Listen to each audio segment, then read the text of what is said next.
Yeah! Whoa! I'm okay!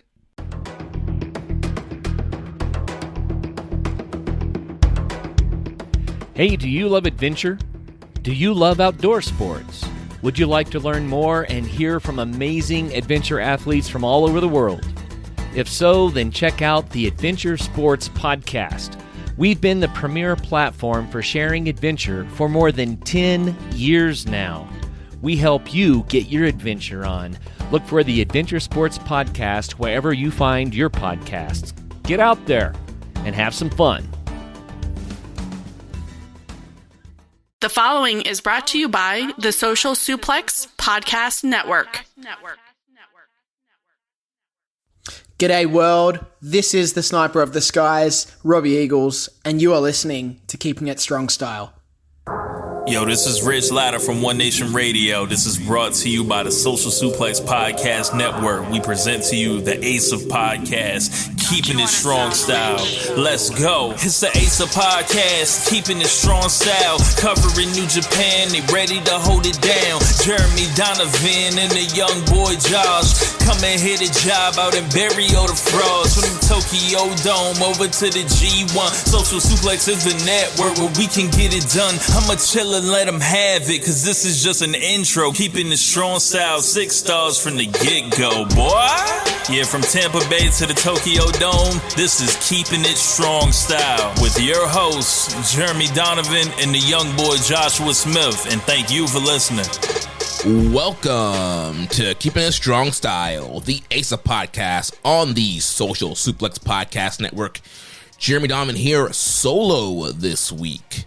On today's show, I'll review the New Beginning in Osaka and cover all this news in the world of New Japan Pro Wrestling. Please support our show by subscribing and following the Social Suplex Podcast Network and Keeping It Strong Style on the podcast app of your choice, and leave a rating and review. You can also get all the network's podcasts over at socialsuplex.com. There you can also find the Social Suplex newsletter. If you enjoy this podcast, please consider making a one-time or monthly donation by visiting socialsuplex.com/donate and click on the donate button under the Keeping It Strong Style logo. And I am streaming live right now on patreon.com/KI Strong Style. If you want to watch our show live or listen without ads, you can sign up at patreon.com/KI Strong Style. And I do see some people watching live, so I am solo this week. The young boy's wife, a little bit under the weather, so he's going to be a great husband, take care of her, and I'm going to hold the fort down for this week. And yeah, things are a little crazy with the Strong Style duo here. So Josh out this week, and I'm 2 weeks away, about 2 weeks away from my son being born. So we'll figure out what the schedule will look like with me about to have my first child. We'll probably have to take a couple weeks off at least. So we might try to get some guests lined up for you as we head into New Japan Cup season. I know you're all looking for that. Rich Latta in the chat saying, young boy dodging Yota Tsuji not living up to the standard. Let's see here. Hard to get up for the AST2. Not sure what that means. But yeah, so we got a lot to talk about here this week. New Beginning in Osaka. Fantastica Mania is coming up. New Japan Cup brackets have been released. So let's not waste any time. Let's just jump into it. A lot to cover here. So New Beginning in Osaka from Edion Arena. This was last Wednesday, February 11th, 2026. This aired 1 a.m. Eastern Time. We had a reported attendance of 5,507. Last year was 5,502. So they found a way to get 5 more people in the building. And this was a reported sellout here. So show opened up. We had a pre-show tag team match. We had Togi Makabe and Toru Yano defeating Katsuya Murashima and Sho Makato. So this was Murashima's send-off match. He's headed over to Europe for WXW, and I think he's going to do some other promotions there as well. So he's going to kind of follow the Knockout Brothers path, which worked out really well for them. So it seems like his home base will be WXW, and then he might do some other promotions here in Europe. But this was his farewell match. Sho Makato is going to be around for a little bit longer. Sho Makato will be heading to Mexico, so he will be a part of the Fantastica Mania tour coming up this week. And then once that tour is over, he will be going back to Mexico with the crew to start his excursion. So this was your kind of standard, grumpy veterans versus young lion duo here. So, the most violent players in Makabe and Yano taking on these guys. And, Morishima and Kato, they've been looking really good lately, especially Morishima. A lot of power, a lot of strength behind that guy. Been really impressed with his work. And would it have been the worst thing here to just let these guys get the win? Sure. It could have worked, and it could have been a cool way to send them off, but New Japan has its traditions and its bookings and its hierarchy. So, once you saw Togi Makabe across the ring from a young lion, we're going to get a King Kong knee drop. And that's exactly what we got here. Most violent players getting the win and sending off Morishima with a loss. So Morishima bowed to the crowd. So he's out of here. He's headed to Europe for his excursion. Then the main card started off. We had the Unbound Company team of Hiromu Takahashi and the Bone Soldier Taiji Ishimori. They defeated the United Empire duo of Francesco Akira and Jacob Austin Young in 9 minutes and 40 seconds. And this was Hiromu's last match in New Japan Pro Wrestling. So we got the nice little video package kind of showing his journey from young lion to going on an excursion, being Kamitachi, coming back as a ticking time bomb, being the ace of the junior division. They highlighted his neck injury and being out there when he had the match with Dragon Lee, and then his return from injury and some highlights since being back from that neck injury. So nice little career highlight there. And interesting thing here that they did send off Hiromu with a win. I know last week we were speculating and kind of thinking, maybe this is a good chance to continue the elevation of Francesco Akira and start the elevation of Jacob Austin Young. These guys are going to be around. You need fresh challengers for the junior tag team titles. You need fresh challengers for the junior singles title. So, Francesco Akira, he had already pinned Hiromu and Ishimori throughout the road to the New Beginning. So to me, I thought it would have been good to kind of continue that momentum, have Akira get another win here, and potentially push him towards the junior title. But clearly, Master Wato is up next for Doki, and they had other plans here going into the junior tag team titles. So we had Hiromu and Ishimori getting a win.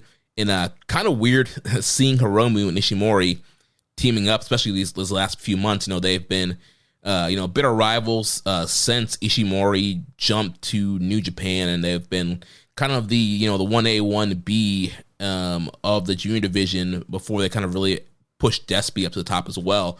But these guys, that had that great Super Juniors final in Cork and Hall and have been long rivals, but they've made a pretty great team here as well. So there's a lot of heat on Hiromu throughout the match, and it was Taiji Ishimori hitting the bone lock on Jacob Austin Young to get the submission victory. So they didn't give the deciding fall to Hiromu here. They had Ishimori getting the win, and that's because they are setting up Ishimori and Robbie X for a junior tag team title shot. And post-match, Hiromu was getting ready to do his send-off, and he got attacked by Francesco Akira and Jacob Austin Young. They were putting the boots to him, but then out came Robbie X. He came in, made the save, and we got the send-off there, and that sets up Ishimori and Robbie X to challenge Ichiban Sweet Boys at the anniversary show coming up next month, which will be an awesome match. They had two really great tag team matches last year. They were both candidates in our tag team match of the year in our year-end awards. And so I have no doubt that this will be another great match between them.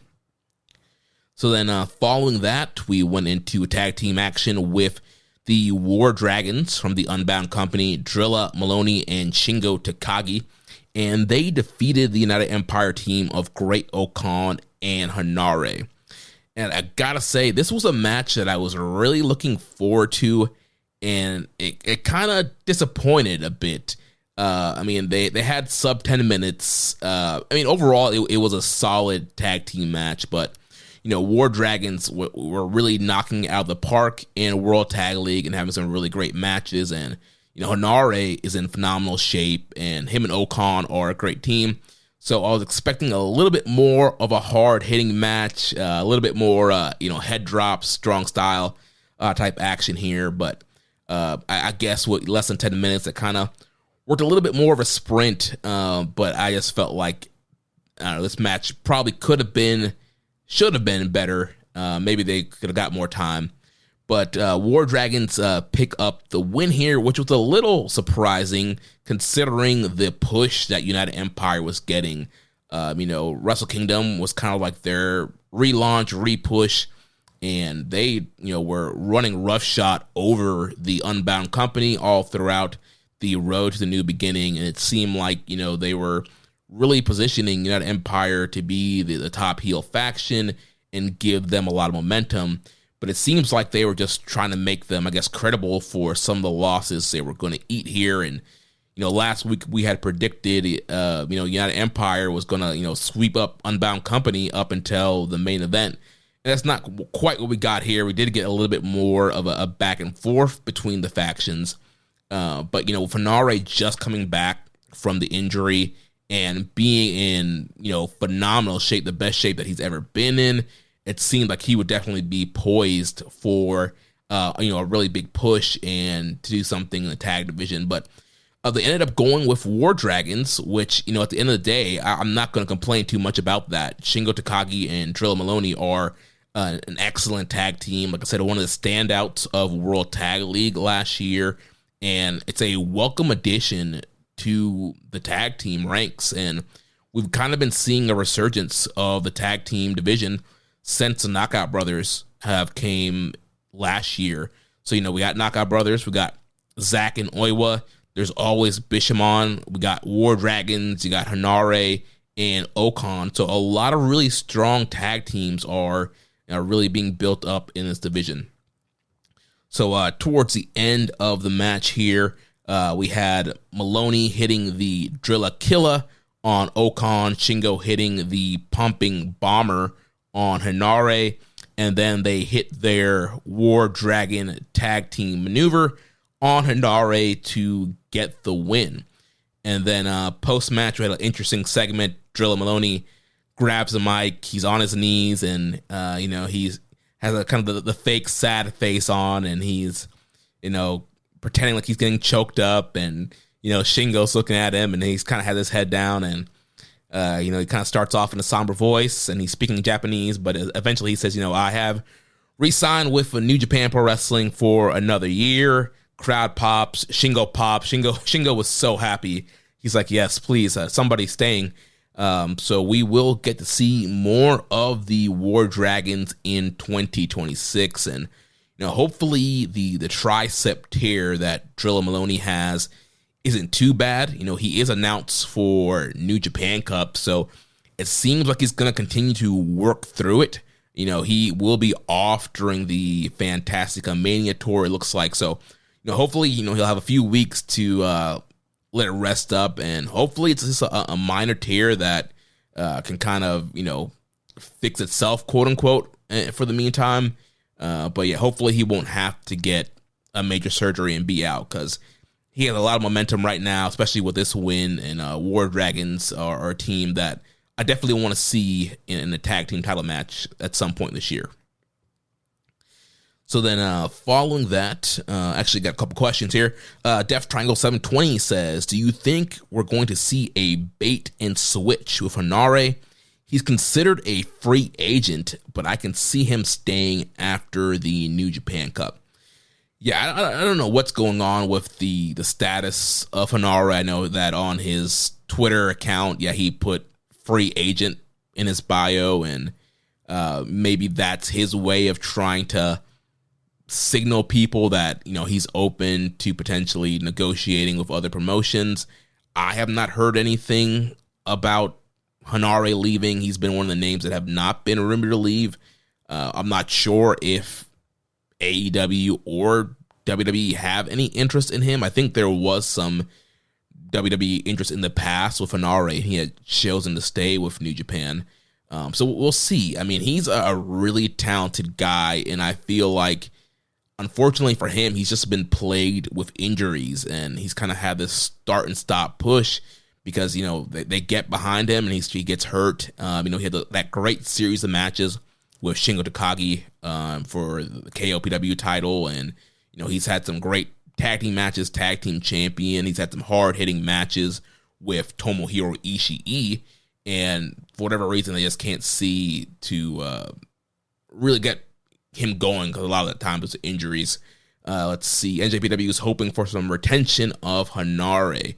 Yeah, I mean, that's a guy I would definitely try to keep. Again, really talented worker, came up through the dojo. I think if he can be healthy, that's a great guy to have on the roster. And so, again, not sure if that's his, update on Twitter, or just a negotiation tactic. But he's listed for New Japan Cup. Normally these contracts end January, February. So if he was going to be gone, I would think that he'd be gone by now. But who knows how New Japan does stuff with injury. I don't know if they add time on for people's injuries. I'm not sure how long of a contract he had. So it is possible that maybe they add some time on. He stays around a little bit longer, or he just ends up re-signing a new contract, and his whole Twitter thing is just a way for him to get a little bit more yen from New Japan Pro Wrestling. Another question here from Ginger Infringer. With Drilla re-signing for another year, how high do you think his ceiling is in terms of getting pushed, and could you see him winning a singles title? Yeah, I think it just really depends on New Japan's booking philosophy with this guy. So we've seen that guys who have, that 1-year contract and they're foreigners, it seems like they are gun shy to really push them and get behind them and get them higher up in the card, and possibly because they feel like the guy might leave the following year. But I think that's the wrong way to look at it. They should treat this, like the territory system. All right, we got this guy for a year. Let's push him throughout that year. And if he decides, we ask him, are you resigning? If he says no, then, you build up somebody that he can put over on the way out. And then if he stays, then you have a guy that you've been pushing all throughout the year, and you can continue to push in the following year. So if I were New Japan, I would find a way to continue to elevate him. Him and Shingo, I would love to see them challenge for tag team titles. I think that'd be a good spot. But I do think there's a lot of potential with him as a singles guy. I mean, if I had the book, he's a guy that I'm, eventually getting the Never title on. I'm potentially getting a global title on him. I think that, he continues to improve. He has the speed, he has the power, really great look. He's learning the language. I think he's a guy that you try out. I'm not sure, what his drawing power is. I'm not sure if you get him quite to the IWGP heavyweight level. But I mean, on a smaller show, why not? It's going to be probably better than the main event that I'm going to talk about a little bit later on. So yeah, Drilla, there's a lot of potential with him. And so hopefully, we see him kind of break out of just doing tag team stuff, even though the War Dragons thing is great and him and Shingo rock. But I think there is a lot of potential there, again, with him in either Never Champion or Global Champion.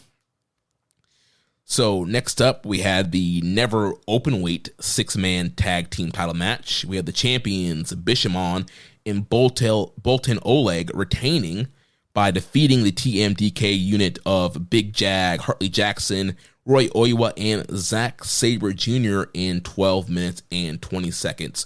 So this was a really, really good match. It was not as good as the Korakuen Hall match that they had last month during the Road to the New Beginning tour. And obviously that was a semi-main event on that Korakuen show. They had a way more time. and also that Korakuen crowd's always red hot. So there's a lot more factors going into making that Korakuen match better. But this was kind of like the sprint version of this match. So it was unfortunate. Yeah, some of these matches at the beginning of the card, had they been longer, probably could have been better. But I guess there's only so much, time you have for a show and only so much minutes to spare here. But for the 12 minutes they had, it was really, really good action and kind of continued the stories that they were telling throughout the Road to New Beginning. You had, Bolton and Jackson squaring off, and they kind of picked up where they left off.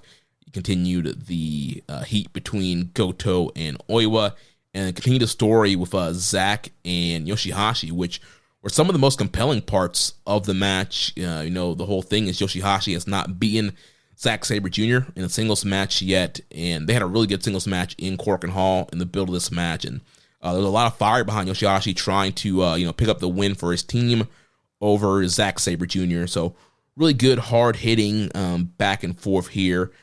Towards the end of the match, you had Hartley splashing Yoshihashi in the corner. He gets his Jagged Edge, which is his version of the Death Valley Driver for a great near fall. Yoshihashi trying a clothesline to Hartley. He no-sold that. Oleg dropped Hartley with a big clothesline. Oleg hit his F5 slam, followed up with the Kamikaze on Sabre. You had Yoshihashi hitting the super kick on Hartley, and then they did their Shoto triple team move where Goto and Yoshihashi do the Shoto while Bolton does the running splash. So they did that on Hartley Jackson here and got the big win. So yeah, really good match. Post match, you see the guys walking off and Hartley just looks so dejected. He really wanted to get back those Never 6-man titles. They made a big deal about that. Him winning the titles at the Tokyo Dome, first time winning a New Japan sanctioned belt in his long career and being in and out of Japan and, starting in that New Japan system. So, but it's good to see that Hartley Jackson seems to be in a normal rotation. He's in New Japan Cup. I think he's a guy, even though he is older, I think he's very underrated. And so hopefully, we continue to see him in some big spots and some big moments throughout the year. So then following that, we had the IWGP Global Heavyweight Title #1 contendership match.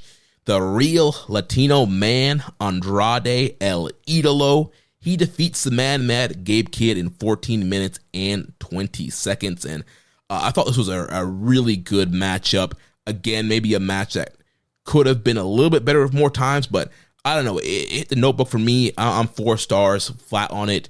I thought it was fast-paced, very hard-hitting, and Andrade has really been on fire since leaving WWE. Been doing a lot of great work in AEW, and he's taking the Mercedes Moné route and going all over the world and starting to collect titles. And we talked about his physique last week. Guy is absolutely jacked to the gill, and did a lot of really cool stuff here in this match. The tornillo, the spinning tornillo to the outside. Moonsaults all over the place, so he looked really, really good. We had Gabe Kidd, he brought the brawling style to the match, hitting jumping pile driver towards the end here for a near fall, and then Andrade just hits that awesome back elbow, kind of that Juice Effect style elbow, and then he hits his double arm swinging neck breaker, which he calls the DM. So a big win here for Andrade El Idolo, and that's kind of what we expected here. So with this win, he will be headed to Trenton, New Jersey in a couple weeks to face off against Yota Tsuji for the IWGP Global Heavyweight title. Post-match, we saw a frustrated Gabe Kidd, and there have been a lot of comments on Gabe Kidd's comments backstage, and question here from Fahim Ramon in the Discord saying, why Gabe Kidd so sad? And, essentially his promo was just talking about, being in the Tokyo Dome with Kenny Omega and having that great match and having the great match with Tsuji and just kind of talking about his up and down failures. I mean, it kind of seemed like he was, work shooting on his actual booking and just talking about, the ups and downs he had and, just not really being able to get any momentum going for the year and really wanting to be the guy to stand up for New Japan and take New Japan to the future. and being disappointed in himself. And so we'll see what happens with Gabe Kidd. I mean, clearly it seems like he will be doing more AEW dates, or at least, their potential for a double contract. But I think we are seeing the down cycling of Gabe Kidd, which stinks. There was something special there with him last year, and he really connected with the crowd, and it seemed like he could have been, that next top foreigner and really be a superstar for the company. But unfortunately, things went the way they did, and we'll have to see what is next for Gabe Kidd in New Japan. And in AEW, it seems like he's going to continue the feud with Darby Allin. Next up, we had the Prince, Callum Newman, defeating David Finlay in 13 minutes and 53 seconds. And another really good match here, another match that I went 4 stars on. Callum Newman is really improved. This guy, he's put on some size. He's found this charisma, this attitude, this edge. And he's been looking really good. And I think ever since, post G1 and getting into this feud with the Unbound Company, he's just really been knocking it out the park. Him and Finlay have been having some, really brutal interactions and brawls all over the place. And we saw some of that here throughout the match. So, they were brawling all outside the ring. And Finlay tried to use his power to get control of Callum throughout the match, using the Irish Curse backbreaker and kind of working over the back and midsection of Callum Newman. While you had Newman, using a lot of his speed and some of his kicks to get the advantage here. We did have Zane J on the outside. Didn't distract too much, but he did get in the way. But Finlay took him out at one point in the match. And really great closing stretch here where these guys are going back and forth and exchanging moves. You had Callum hitting Finlay's cross strike to him, which was a great spot there. And then he ended up hitting a brainbuster style maneuver and then hitting his Excalibur double stomp and getting the big clean win over David Finlay. So really, really good matchup here. Great elevation of Callum Newman and what we predicted last week. A lot of momentum with him. They did report that he resigned for a couple years. So he's definitely a guy that you want to push, you want to invest in. And it seems like David Finlay is on the way out post-match. He did bow to the crowd and gave Gato a really big hug. He is booked for New Beginning in USA. He was taking on No Days Off, Fred Rosser. So it seems like that might be his last match in New Japan. There has not been, as of this recording, any official statement from New Japan on the status of David Finlay. So I'm expecting him. Dave Meltzer was saying that some of his WWE contacts were kind of hinting at Finlay coming in. His brother is there in NXT, and also Fit Finlay, I believe, is still a coach there, or at least has connections there. So I wouldn't be surprised if Finlay ends up there. I really haven't heard anything on any AEW interest in him. But again, they are bringing the War Dogs guys in, and you got Gabe Kidd there, you got Clark Connors in AEW now. Drill is staying with New Japan, but you could potentially make an offer to Dave Finlay if you want to try and do the War Dogs in AEW. But I haven't heard any rumbles that way. I'm not sure what TK thinks about Finlay, but wouldn't be surprised if we do see him show up on NXT and maybe he does something with his brother. I think there's a faction forming there in NXT about, second generation and third generation wrestlers are kind of linking up there based on some of the reviews I've been hearing on Observer. So maybe that's a spot that Dave Finlay lands in. So then following that, we had the ace, Hiroshi Tanahashi, coming out to the ring, and he's wearing a nice suit. And he has a folder, and he announces that Wrestle Kingdom was a great success, and that the TV Asahi love the broadcast, and they're gonna do it again. They're gonna be on network TV June 14th for Dominion in Osaka Joe Hall. And before I jump to the next match, there were some questions on that Callum Newman-Dave Finlay match. Jeff Triangle 720 says, did either of you get a feeling after the Finlay versus Newman match being he's a made star? Yeah, I thought that it was a great star-defining, elevation for Callum Newman. I thought he came off like a star. He carries himself like a star now, and he was there hole for Finlay. He has the intensity, he has the speed. He's really starting to put a lot of things together, and I thought that was a great win for him, and the first step in the right direction of really elevating him up the card. Next question here from Stinkface Lover. When did Callum Newman discover charisma? He seems night and day in the way he wrestles and presents himself compared to the G1.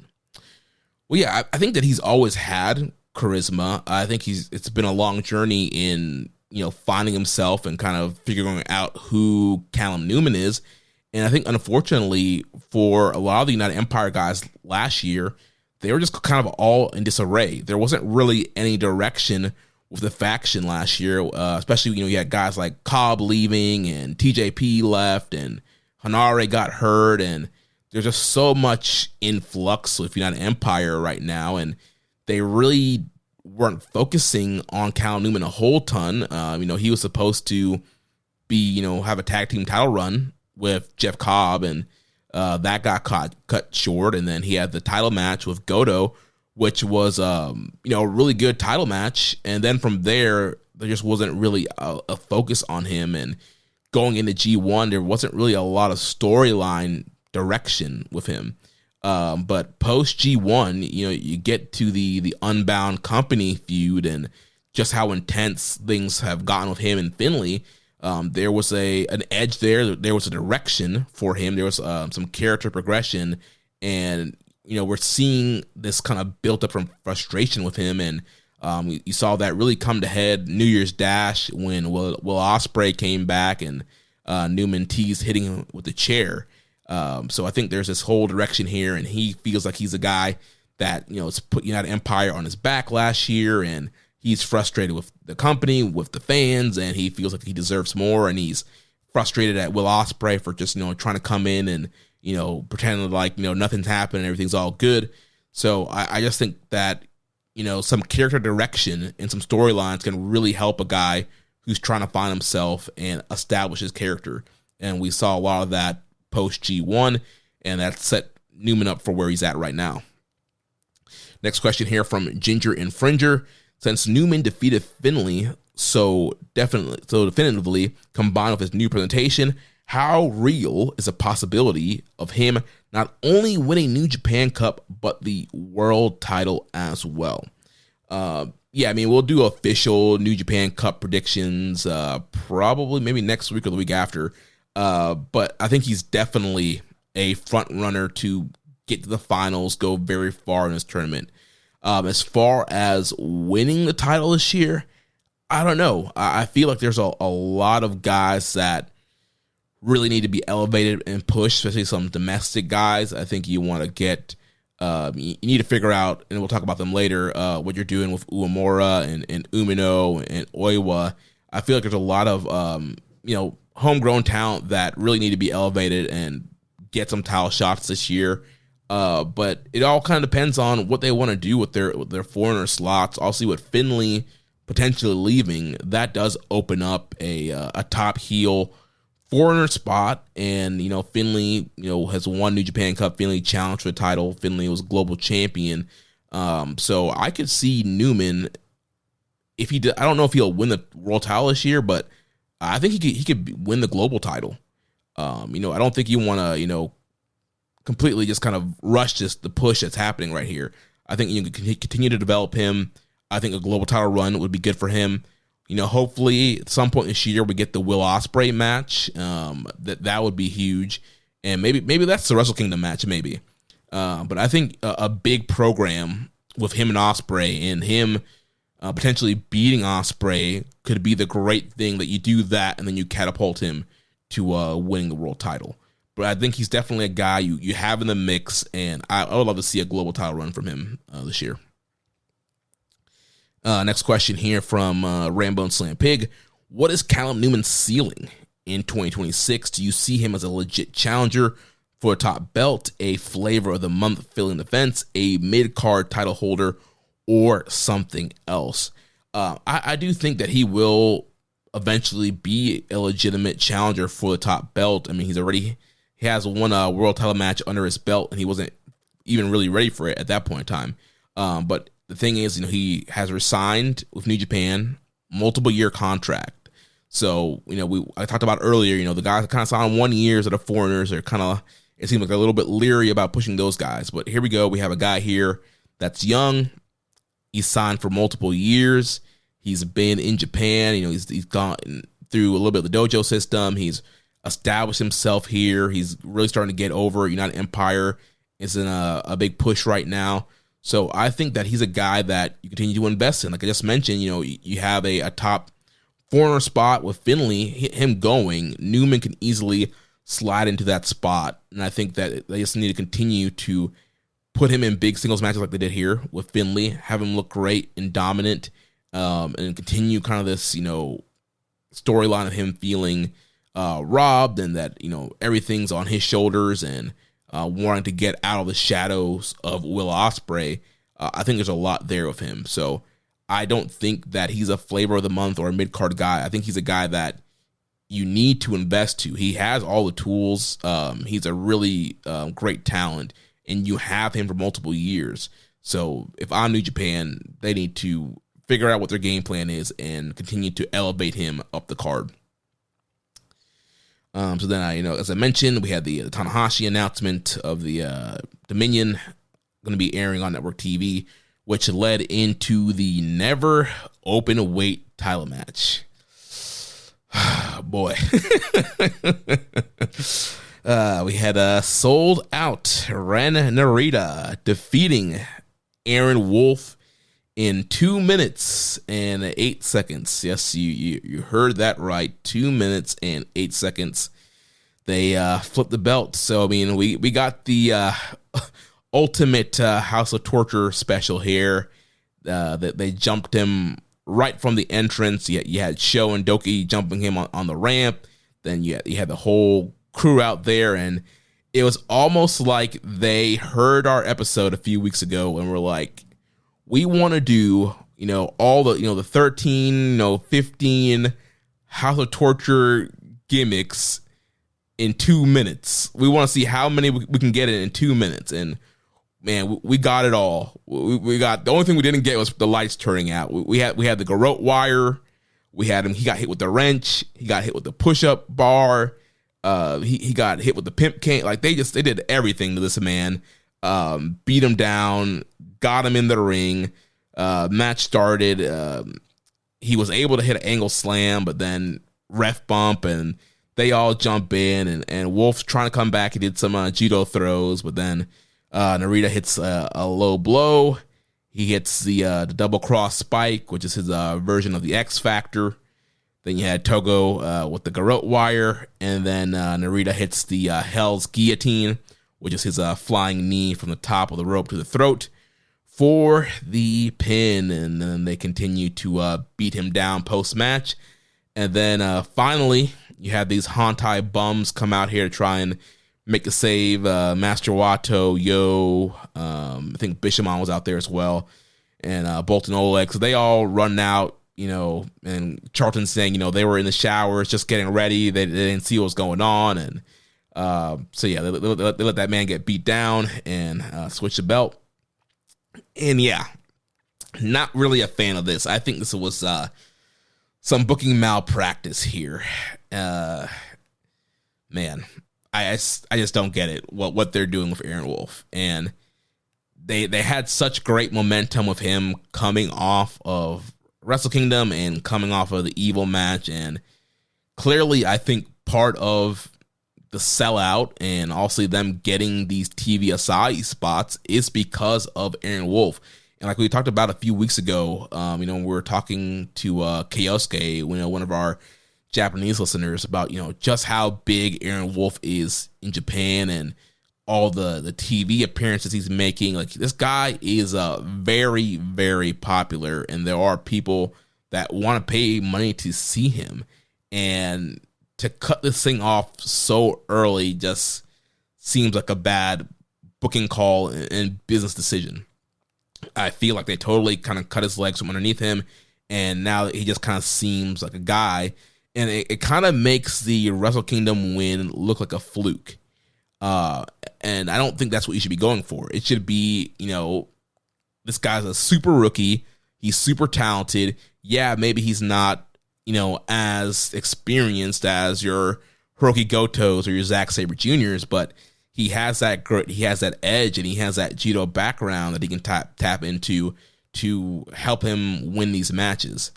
And I don't know, I feel like they threw that all away.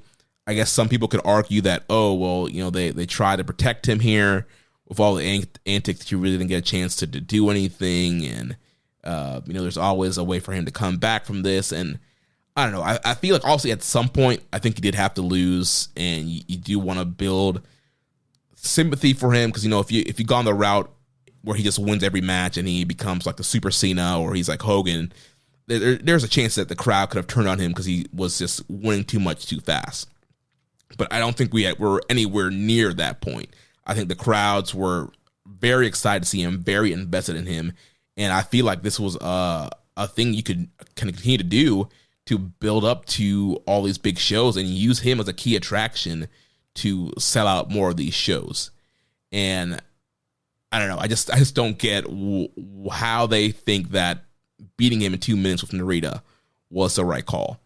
And I don't know. I kind of have the feeling that maybe if Evil didn't leave, that this would have just been a rematch, and it would have been Evil getting his heat back and winning the title back and kind of continuing the program there. But also with him leaving, I feel like they just kind of slid Narita in there. And we probably would have gotten the same match layout had Evil been around, and Evil winning the belt back and then continuing the feud there. But yeah, I don't like the call here. I feel like there was more to be done with Aaron Wolf, and I don't quite get what the company's hesitation is with him. I mean, they're the ones that chose to throw him out in the spot. Like, they did not have to, put him in a Wrestle Kingdom match and build around him. They didn't have to put the Never title on him. I still think the better call overall, like I said a few months ago, would have been to have him in an enforcer role at Wrestle Kingdom, and then you kind of continue to have him train and you tease out that debut for later this year. Because clearly they don't think he's ready to, survive in these singles matches without smoke and mirrors. And maybe that's the case, but I don't know. I feel like, he's been training for a while. I get it. He's still very new, still very green, but I feel like this is where you tap into the ECW Paul Heyman mindset of you hide the weaknesses and you elevate the strengths. And I feel like you could put together maybe a 5-minute match where you have Wolf look dominant and he wins, and you don't have to have him do a bunch of high spots or do a 30-minute epic. I mean, just have the guy go out there, do a bunch of throws, bunch of strikes, while he continues to, develop the fundamentals. And maybe they hot-shotted this thing. Maybe he shouldn't have been in that spot yet because he can't, at least they think he can't handle himself in a singles match like this. So I feel like they've kind of backed themselves into a corner here, and, they made a star at Wrestle Kingdom. They decided to go with him, give him the Never belt. He beat a former IWGP champion in Evil, a guy who was their, one of their top heels, a guy that was constantly pushed. He beat a pretty, important guy for them on the roster.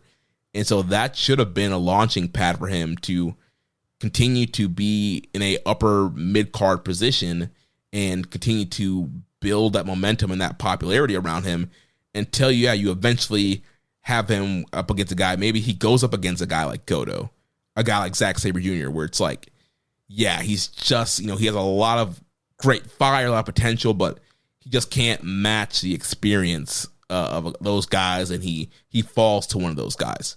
And I think that would have been a better route to go than jobbing him out here, losing it in 2 minutes. And I don't know, it felt very deflating, and I felt like the crowd felt deflated after that. And it seems like, we're going to continue with the House of Torture shenanigans with Ren Narita at the helm. And I like Narita better than Evil. I mean, obviously, I wish Narita would be, doing, his previous gimmick, going back to the Son of Strong Style stuff.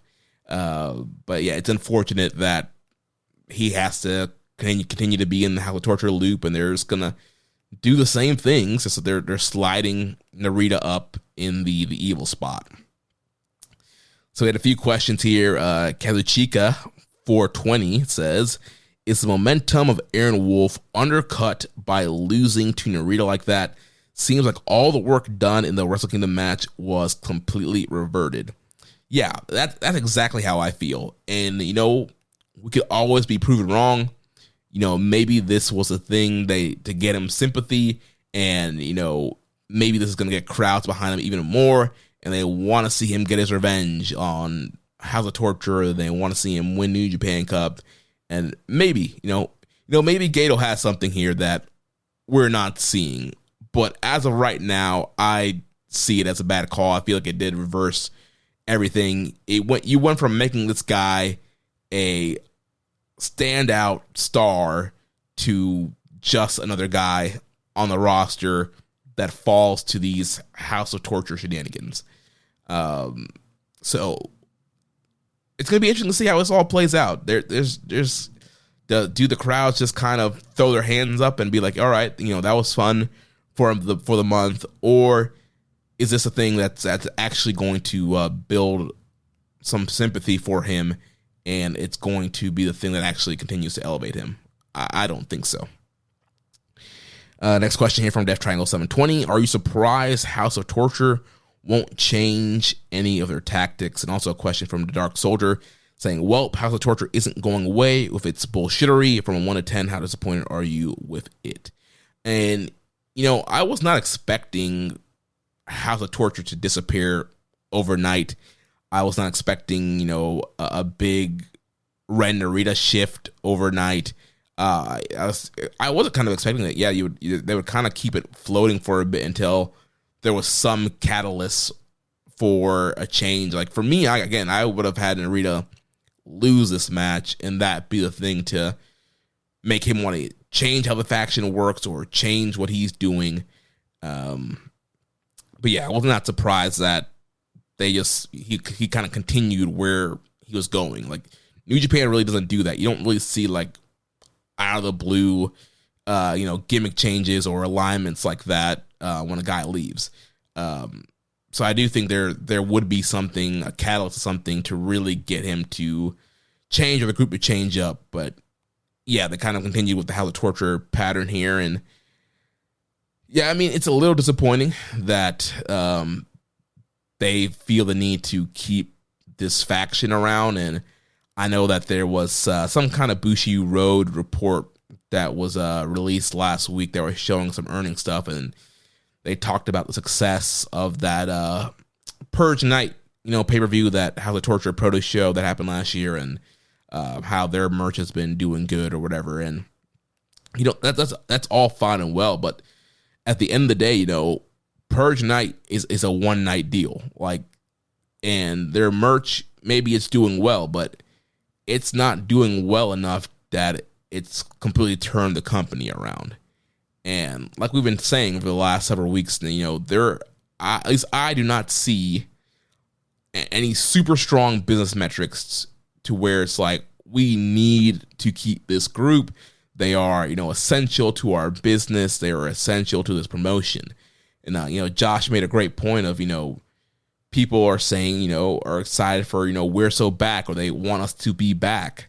But being back, there was no House of Torture.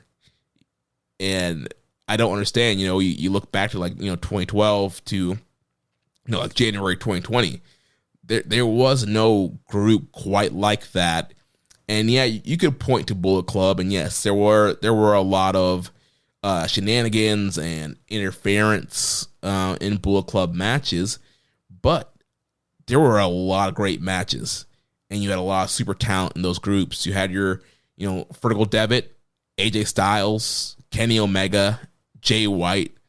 All those guys had really, really great matches. And there was a lot of compelling stuff and the factions, throughout Bullet Club history, you had a lot of standout talent in that faction. So yeah, even though they would have interference and, they would do low blows and ref bumps and all that stuff, you would still get some really great matches. You got some compelling stories, and obviously Bullet Club helped elevate business for New Japan domestically and abroad. And there's nothing like that to point to House of Torture. I don't see anything House of Torture has done that has really elevated New Japan. It's all done just for those, those one or two moments to where you really don't want to see Evil advance in a tournament and he loses. Like I said, it's not worth all that just for those one or two moments. And unfortunately, it seems like we're going to get the same thing here for Narita, where he's going to get the heat. He's going to get to semifinals and finals and, block deciders. And it's all going to be about, just not wanting to see him advance. And not because we hate him as a heel, just because the matches suck. And that to me, that's the wrong kind of heat. It should be, this guy is such a dastardly heel, but still has good matches. And we don't want to see him because he's a bad guy, versus we don't want to see him because we know the matches are going to suck. We're going to get all the antics, and it's not going to elevate anything. So yeah, so that was the Never title match, and again, I really hope that Gato has some kind of super master plan here, because to me, I was baffled at this decision.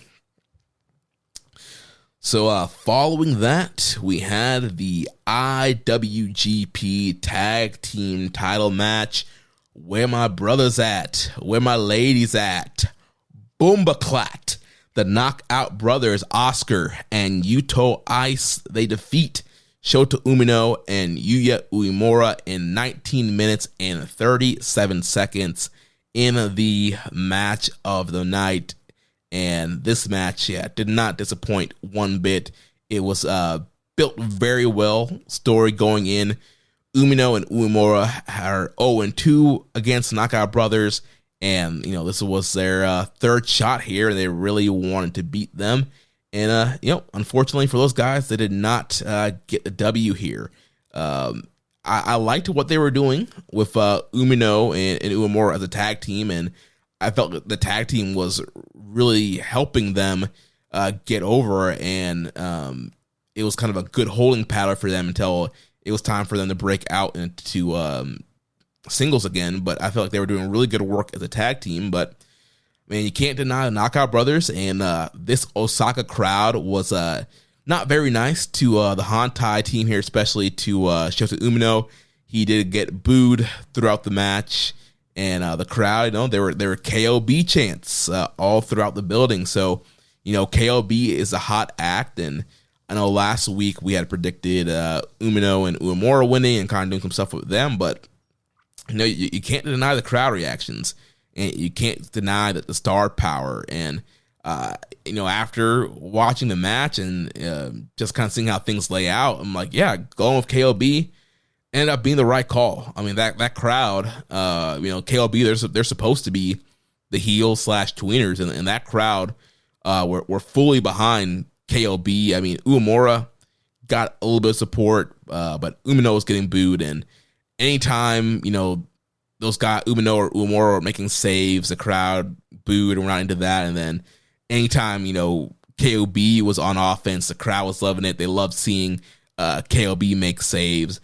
I thought Oscar did a phenomenal job here in selling in this match. There was a spot early on in the match where Umino does the the draping DDT to Oscar on the floor, and it looked like he came down really hard on his head. But I I think that was all just part of the layout there, and because all throughout the match, he's holding the neck, he's selling his head, and Umino and Uemura just kind of continued the attack on his head and neck, and they did their Dragon Rush combo, which is a lariat Dragon Suplex combo, and they just really, which is, you would think that, Yuto Ice would be the guy that they would try to isolate with him, not being the quote-unquote monster of the team, but they isolated Oscar here, and so continue to work over the neck and the head, and kind of keep the big man down until you got that hot tag with Yuto Ice, and the crowd really are into Yuto and Yuya's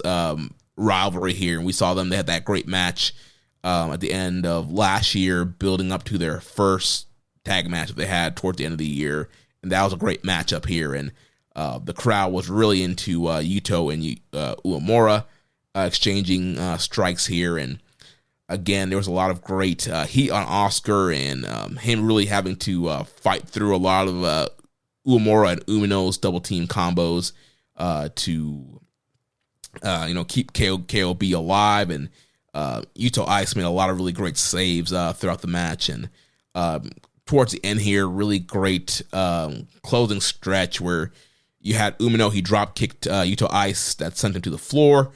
Yuya hit the Dragon Suplex on Oscar, but then Oscar came back and he hit his leaping tombstone on Umino, and then Yuya hit the Deadbolt Suplex on Yuto Ice, and then Oscar got the sleeper on Yuya.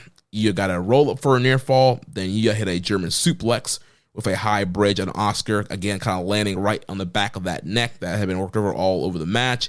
And at this point, the crowd is losing their mind. They're going nuts. They're chanting KOB.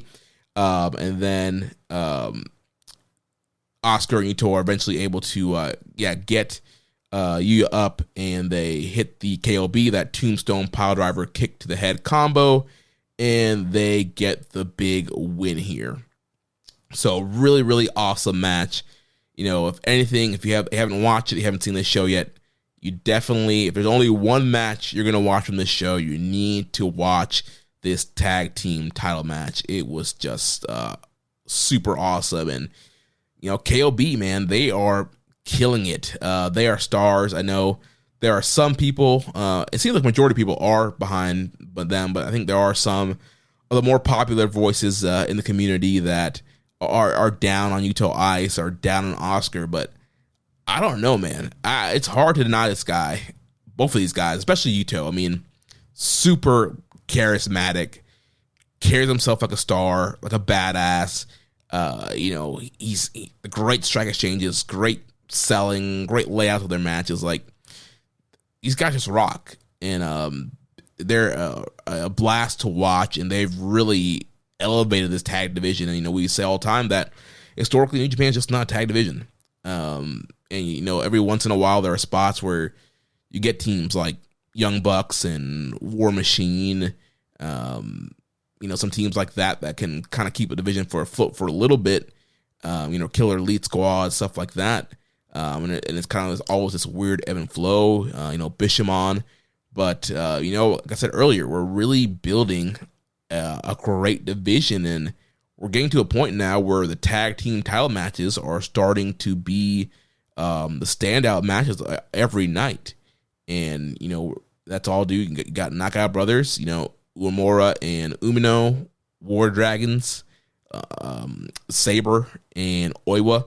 There are some really, really solid teams in this division. And right now, the tag division is the best booked thing in New Japan. It's the most exciting thing. And I know that Tsuji doesn't want the IWGP not defended in the main event, but at the rate the tag titles are hitting, there might come a point where you might have to put Big Yuto Ice and Oscar in the main event of these shows if things don't turn around with the IWGP title picture. And we did have some questions here. So first from Ferdin Dingo.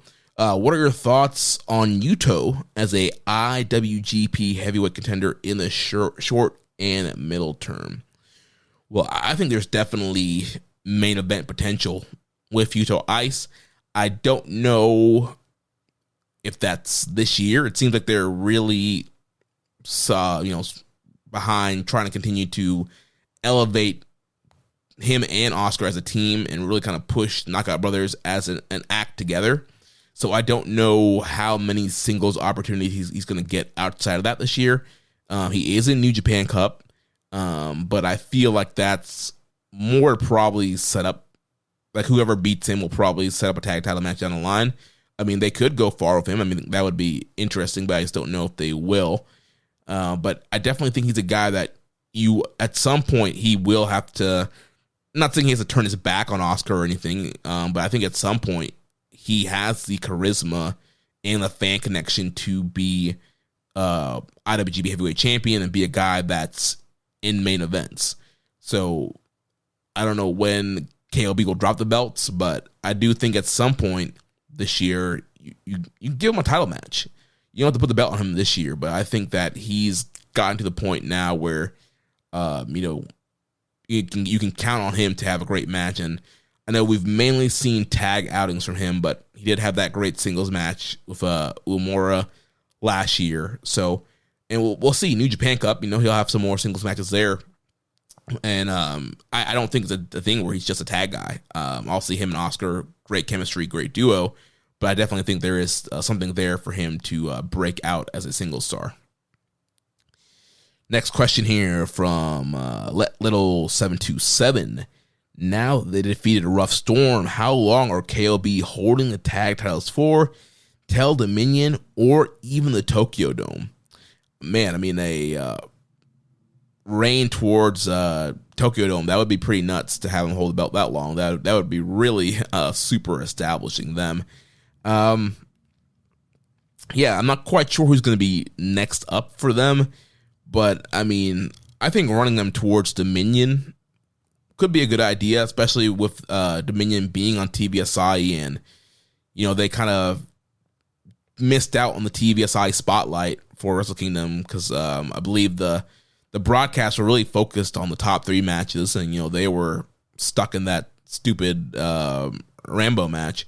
So at the rate the tag titles are going, the tag titles are featured in that semi-main event spot a lot. So yeah, I would say build up some team. Maybe you give Zack and Oiwa another crack. There's always Bishop on. Maybe you do the War Dragons match there, and flip the belts to Shingo and Drilla.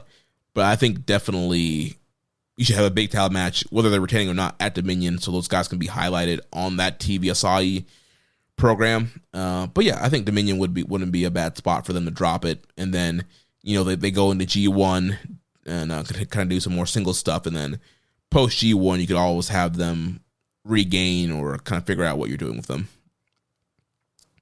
Next question here from Ginger Infringer.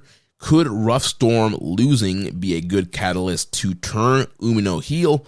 I feel like it would give him some extra heat going into New Japan Cup and make it more interesting depending how far he goes in the tournament.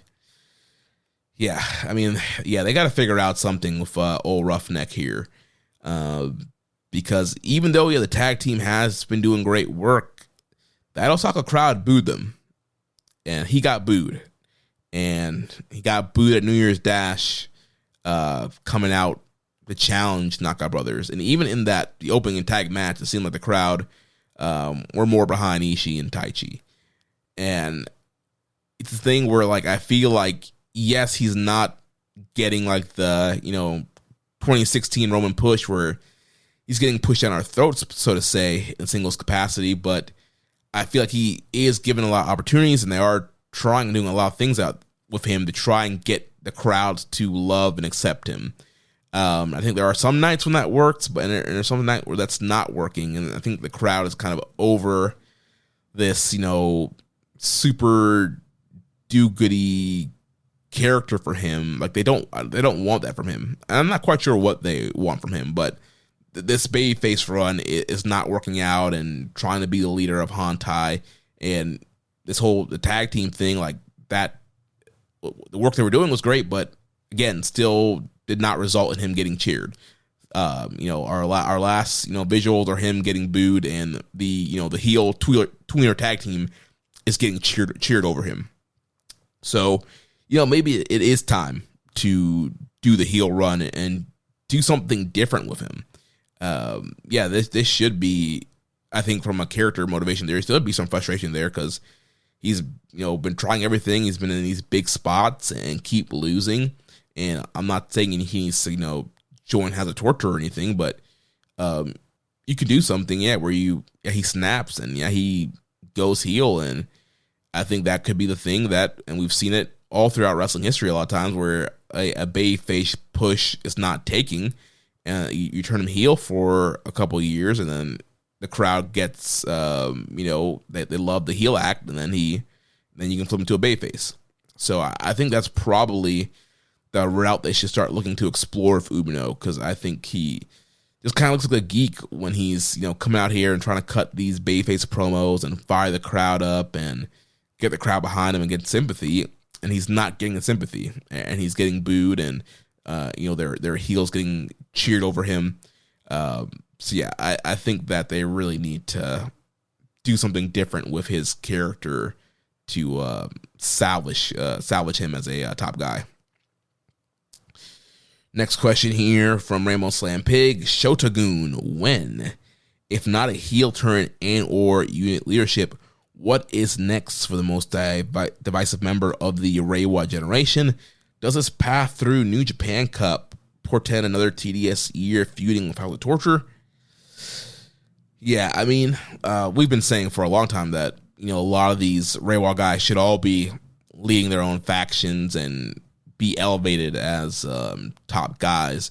So, I mean, Shota, leading his own thing and, leaving Hontai, I think could be good for him. Like I said, there's definitely something that needs to change. They need to lose, the all white gear presentation and have a little bit more edge and not care about what the fans are saying. There's got to be something different there, and the character motivation is there. He's continues to fail in all these big spots, and there should be a breaking point with him. Next question from Dark Soldier. We're only 2 months into the year, but do you already consider the IWGP Tag Title match the NJPW Match of the Year? Also, is it me or was this Oscar's best performance? I especially loved him and Yuya's interaction in the match. Also, was Shota sleeping at the final 5 minutes? Where was he? So your first question there, do I consider this the match of the year? No. Let's not forget that Okada Tanahashi and Tsuji Takeshita happened last month. I would put both those matches over this match. I mean, this match, as of right now, could be a contender. If our voting were to happen today, it wouldn't be my number one. Okada Tanahashi or Tsuji Takeshita would be my number one pick so far. But this is not to knock this match. It's a really great match, but let's not forget that, Wrestle Kingdom happened last month. As far as Oscar's best performance, I think Oscar looked really good here. I know there are a lot of people that are very critical on him, but I thought he did an excellent job selling. Even Dave Meltzer on Observer Radio last week was questioning whether or not he was actually hurt, because the whole match, he's just holding that neck, holding his head, really selling, getting continuously dropped on the head. And so I thought he did an excellent job selling and being the guy that was isolated and had a lot of great facial reactions, a lot of great selling. So, I think Oscar rocks. He's a guy I always enjoyed as a young lion, and I think he's starting to, come into his own. I do think that it would be good to him. I'm not saying he needs to go full-on no-sell, but I do think they could kind of elevate his mystique a little bit by making it a little bit harder to get him off his feet. But overall, he looked really good in this tag match. He did an awesome job selling. And then Umino, where was he in the last few minutes? I'm forgetting what happened to him. I think something happened to him where he got taken out towards the end. He got hit with the jumping pile driver. And then he rolled out after that. So, he was knocked out from the pile driver towards the end of the match there. All right, and that is going to take us now to the main event, the IWGP heavyweight title match. The Gene Blast, Yota Tsuji defeats the Silent Jester Jake Lee in 23 minutes and 40 seconds. Whew. And tons of questions here about this match. And yeah, the young boy, he had a great way to describe this match and Jake Lee's performance. He said in one of our group chats that, have you ever seen a comedian bomb? And I feel like that was a great way to describe what happened here with Jake Lee. Because this Osaka crowd was just not into anything he was doing. He was not over here. A lot of the stuff that he was doing, which were getting reactions on the Road to shows, were not getting reactions here. It almost kind of felt like the Osaka crowd, they watched Wrestle Kingdom, they skipped the Road to shows, and they were watching this, and this was the first time they were seeing him do any of the goofy stuff he was doing during the Road to shows, which were getting some reactions, especially in Cork and Hall. But yeah, everything he was doing here was not getting reactions. And to me, it felt like the crowds were waiting for Tsuji to win, is what it felt like. A lot of the beginning part of the match, anytime Jake was on offense, it was deadly quiet, not a lot of response. There were some Tsuji chants throughout the match, and there was a point in the match where you can clearly see it looked like Tsuji was kind of frustrated at the lack of crowd response, and he was yelling, trying to fire up the crowd, and the crowd would get behind him, and towards the end when he was down, the crowd was getting behind him. But anything Jake Lee was doing, there was no booing. It was just kind of, they were looking at that man like, what are you doing? And I think Jake kind of went a little bit over the top on some of the kind of the goofy stuff he was doing, like the the black glove thing where he does like the a mandible claw type maneuver. He had the glove out twice in this match, and there's a lot of goofy things that he was doing more of than he was doing in the Road to stuff. And this is kind of what Josh and I were talking about last couple of weeks in previewing this feud. Is like, the tag match is one thing, and I feel like, again, a lot of what he was doing was probably a little bit more condensed in the tag match. And you have a bunch of other guys you can bounce off of in that tag match and have other guys kind of in and out. But at some point, the singles match was going to come, and he kind of had to do stuff on his own and not rely on, Callum Newman and Francisco Akira and Hanare and Great-O-Khan to be doing cool stuff around him. So the spotlight was all on him here, and yeah, he absolutely floundered here. And yeah, like I said, the crowd was just not into him at all, and I think he leaned way too goofy. I think at first, a lot of stuff he was doing seemed in the build a little bit kind of like Joker style, kind of menacing, where it's like, this guy's definitely off his rocker, but he will also like hurt you. And I think we kind of started losing that towards the end of the build, and I think we lost that here, where he's just kind of doing all the goofy facial expressions. He's doing the weird dancing stuff. He's, trying to, have this kind of like love-hate relationship with Tsuji, and he's doing the glove thing multiple times. So there was just a lot of stuff he was doing that was not hitting it. Even for me, who I was liking some of the stuff that he was doing on the Road to shows, and it seemed like, the build into him first getting the title match and, injuring Shingo and choking out Tsuji, a lot of that stuff was really working. But then, yeah, once he got the title match, and we've been talking about, the end of the build really shifted, and he was just doing some even more really weird stuff. And yeah, none of that landed here. And I know a lot of people are really down and banging the match, and it was not the worst IWGP title match there ever was. And I think two things can be true, and it was, not a IWGP quality match, and face value, like if you look at just like a lot of the work in the match, I can't say it was a bad match.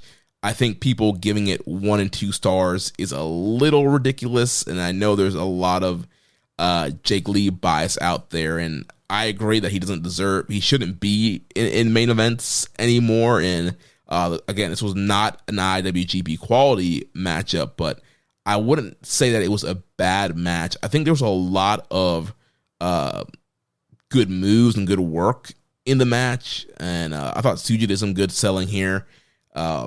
So, I mean, if you watch the match on mute, a lot of the stuff they did were cool. There was a cool step-up kick from Jake Lee, and Tsuji did his suicide dive, and there's a lot of cool. Tsuji hit the dragon screw. He was working over that injured knee of Jake Lee. And so they had a lot of great moves and near falls throughout the match. Just the problem is, anything Jake Lee was doing was just not getting any kind of a reaction. And even with Tsuji working over the injured knee that had him on the shelf for, 2 years, there wasn't really any big reaction to that. You think that, I don't think they were necessarily trying to get sympathy with him there, but you would think there may have been a little bit more oohing, awing from the crowd, being like, oh, he's going after the injured leg, and, Tsuji's working the leg, and he's doing the dragon screws, he's doing the Boston crabs, he's, trying to take that man out. But again, the crowd really didn't seem to care. They was kind of like wanting Tsuji to wrap it up, like, get rid of this clown, Gene blast him, and get out of here. So unfortunately for that, that a lot of the crowd reaction really hurt the match, and then a lot of the antics that Jake Lee was doing hurt the match. But again, there were some good stuff in here, and I thought the closing stretch was really, really good. You had Jake Lee hitting a Falcon Arrow for a near fall, Tsuji going for the Gene blast, but Jake Lee cut him off with the knee strike, hits a choke slam. Tsuji comes back with some headbutts, and then hits a short-range Gene Blast for near fall.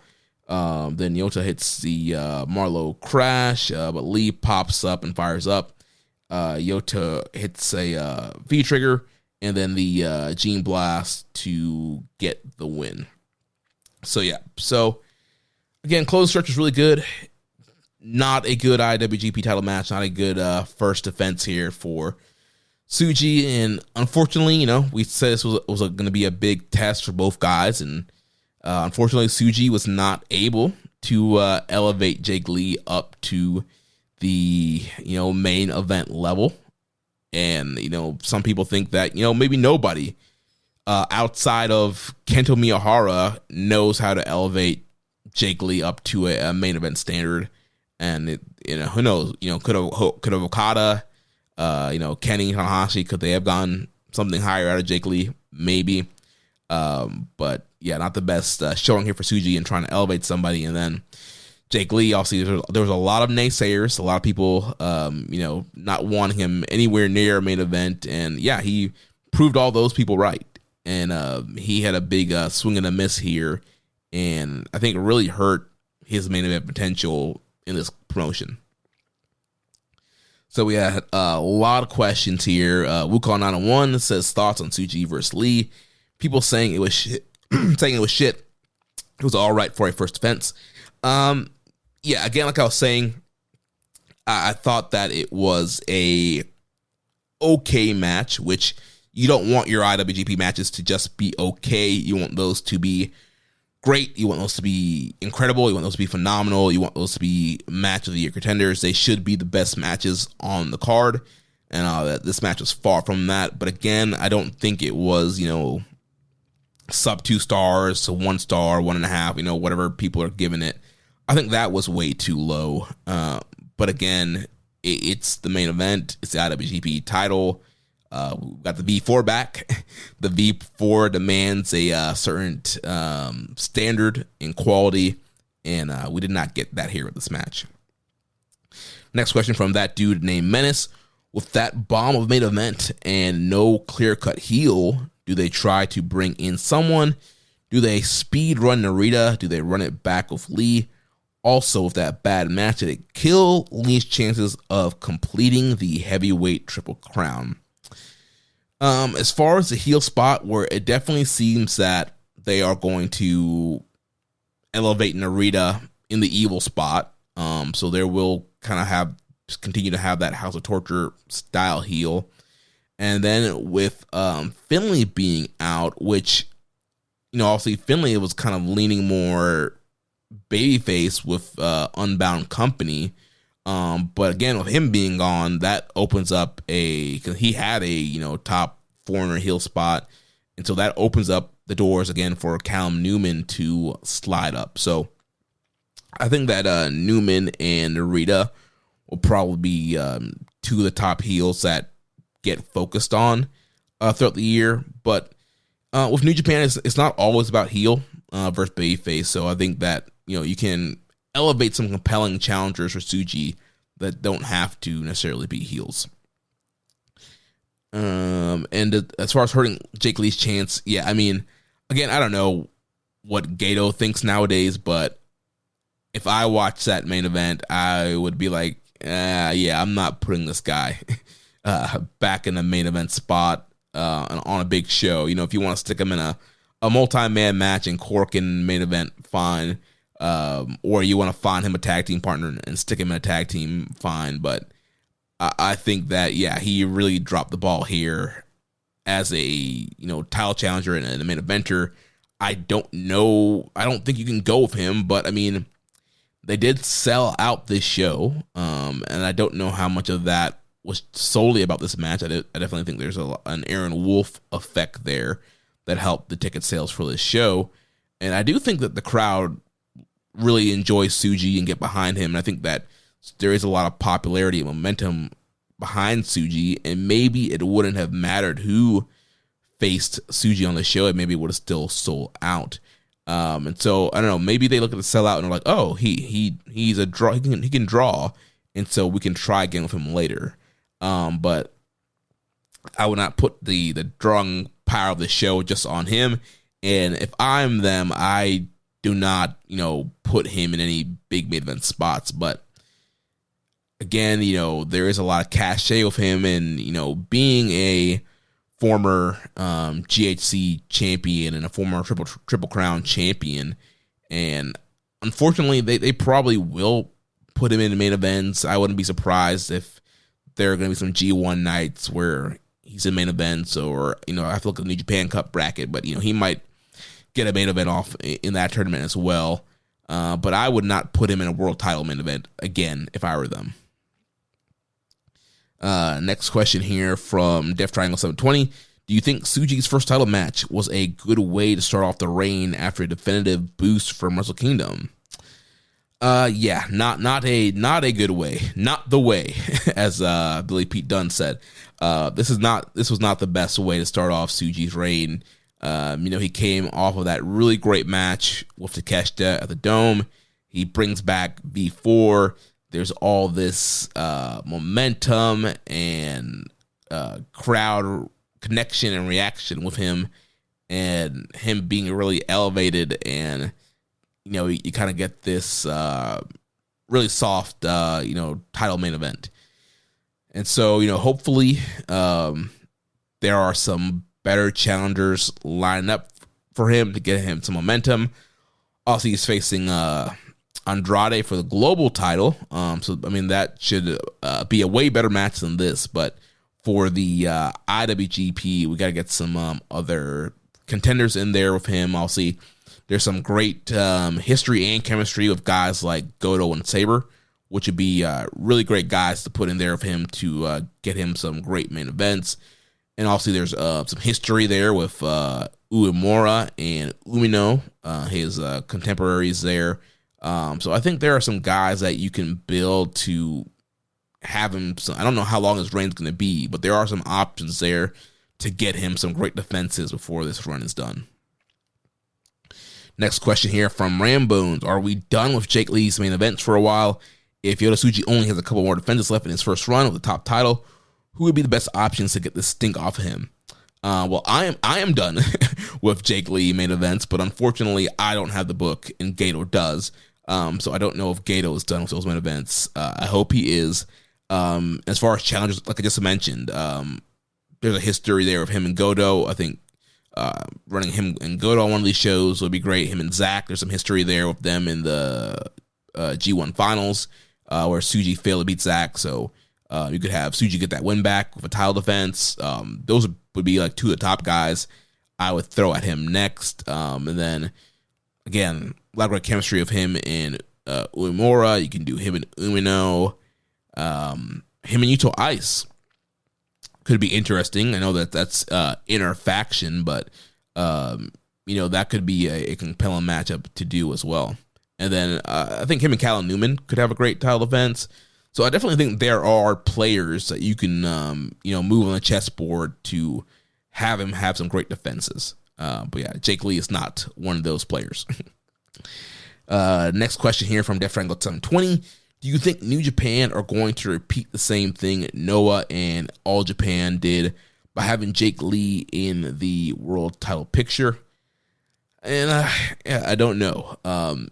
You look at the guy, he's tall. He can do some athletic stuff. There is some kind of charisma there. And, with all those things, I think that all these promotions just kind of fall in that trap and wanting to push him, but it just never seems to fully, click or get over. And he just doesn't seem to have the chops to really cut it, even though he's had these titles and he gets in these main events. I mean, again, the Kento Miyahara stuff is the only thing that, has really shown as like, yeah, this guy could be a main eventer. And I think, the fact that promotions like Noah and All Japan, who, to me, it seems like those promotions are willing to try and take anybody at this point. And the fact that both those promotions are like, you know what, hands up, we're good, go and do your thing. I think that speaks volumes at the fact that those companies don't want anything to do with him, and he kind of bounces from company to company. And unfortunately, I feel like, New Japan kind of fell in the same trap that, Noah and All Japan did, where, you see the big, tall guy, he has some charisma, he can do some cool stuff, and you're like, well, we have to try. And so New Japan tried here. It did not work, and hopefully this is a lesson, a learning moment for these guys. But, Gato booking in, this time period, you just never know what to expect. And, 2025 was a rough year booking wise. Towards the end, it got a little bit better, and we kicked off the year great. There's a lot of great booking decisions in January, but unfortunately on this show, we saw a lot of bad booking with the Aaron Wolf loss and this Jake Lee match, and so I'm still not fully confident in Gato's vision in this time period, and I don't know who else is in the room that's kind of guiding him. But if I were them, I would not want another Jake Lee title match, and definitely not a title reign. Next question here from Sensitive Artist 69. Were Tsuji's comments at the end of the night more reflective of booking or business decisions? At least according to Chris's translations, it seemed like a "can we get our shit together" to Bushi Road, and Tanahashi did not look happy. So post match, if you tuned out or you missed it, Tsuji's cutting this promo, and essentially he says, the wrestlers are, we're putting our bodies on the line. We are, to Bushi Road, we are not cards. You're in your card game. We're wrestlers. We're putting ourselves on the line. We're trying to build this company up. And it seemed like Tanahashi knew that was going to get some blowback. He wasn't happy about that. And then you did have Kadani going on Twitter and apologizing to card fans, card player fans or whatever he called them, and issued this kind of big apology. And then you had Hiroki Goto kind of being, the true, company man, and he retweeted Kadani, and he was in the mentions, like, defending, because I saw a lot of fans were like really questioning Kadani's tweet and being like, a lot of fans were like, we didn't take it negatively, like we kind of agree with what Tsuji's saying, and then you had Goto like hopping in people's mentions being like, yeah, this is not the way a champion should talk. He should be building the company up. He shouldn't be talking negatively, and like he was kind of being the Bushiroad soldier on Twitter, which was kind of weird. I think the comments from Tsuji lend to what we've been hearing a lot of lately with the issues of management in New Japan Pro Wrestling. There's been a lot of smoke to this fire. We've heard, some of the Okada comments. There was a Kevin Kelly podcast where he was talking about some management issues while he was there. There's the comments from Tetsuya Naito in Tokyo Sports a couple weeks ago when he's talking about Hiromu leaving and asking, why are all these people leaving New Japan? So there's been all these little breadcrumbs kind of pointing to, Bushiroad management or upper management in New Japan are not treating the wrestlers with respect or well, and there are a lot of people who are kind of frustrated and fed up with it.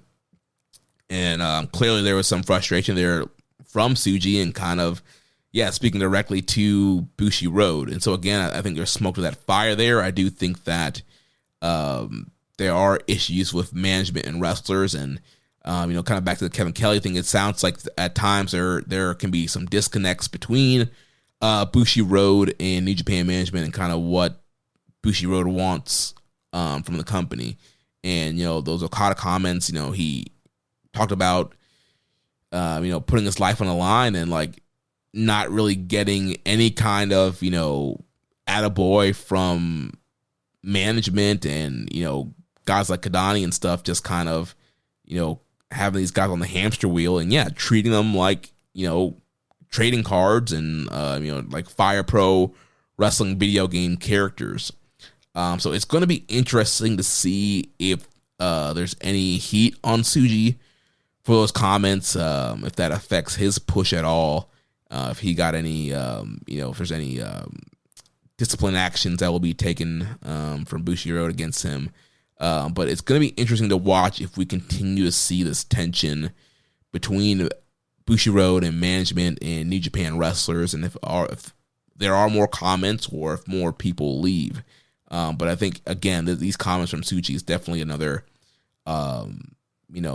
smoke to the fire scenario here. And I don't really think his comments are really about booking.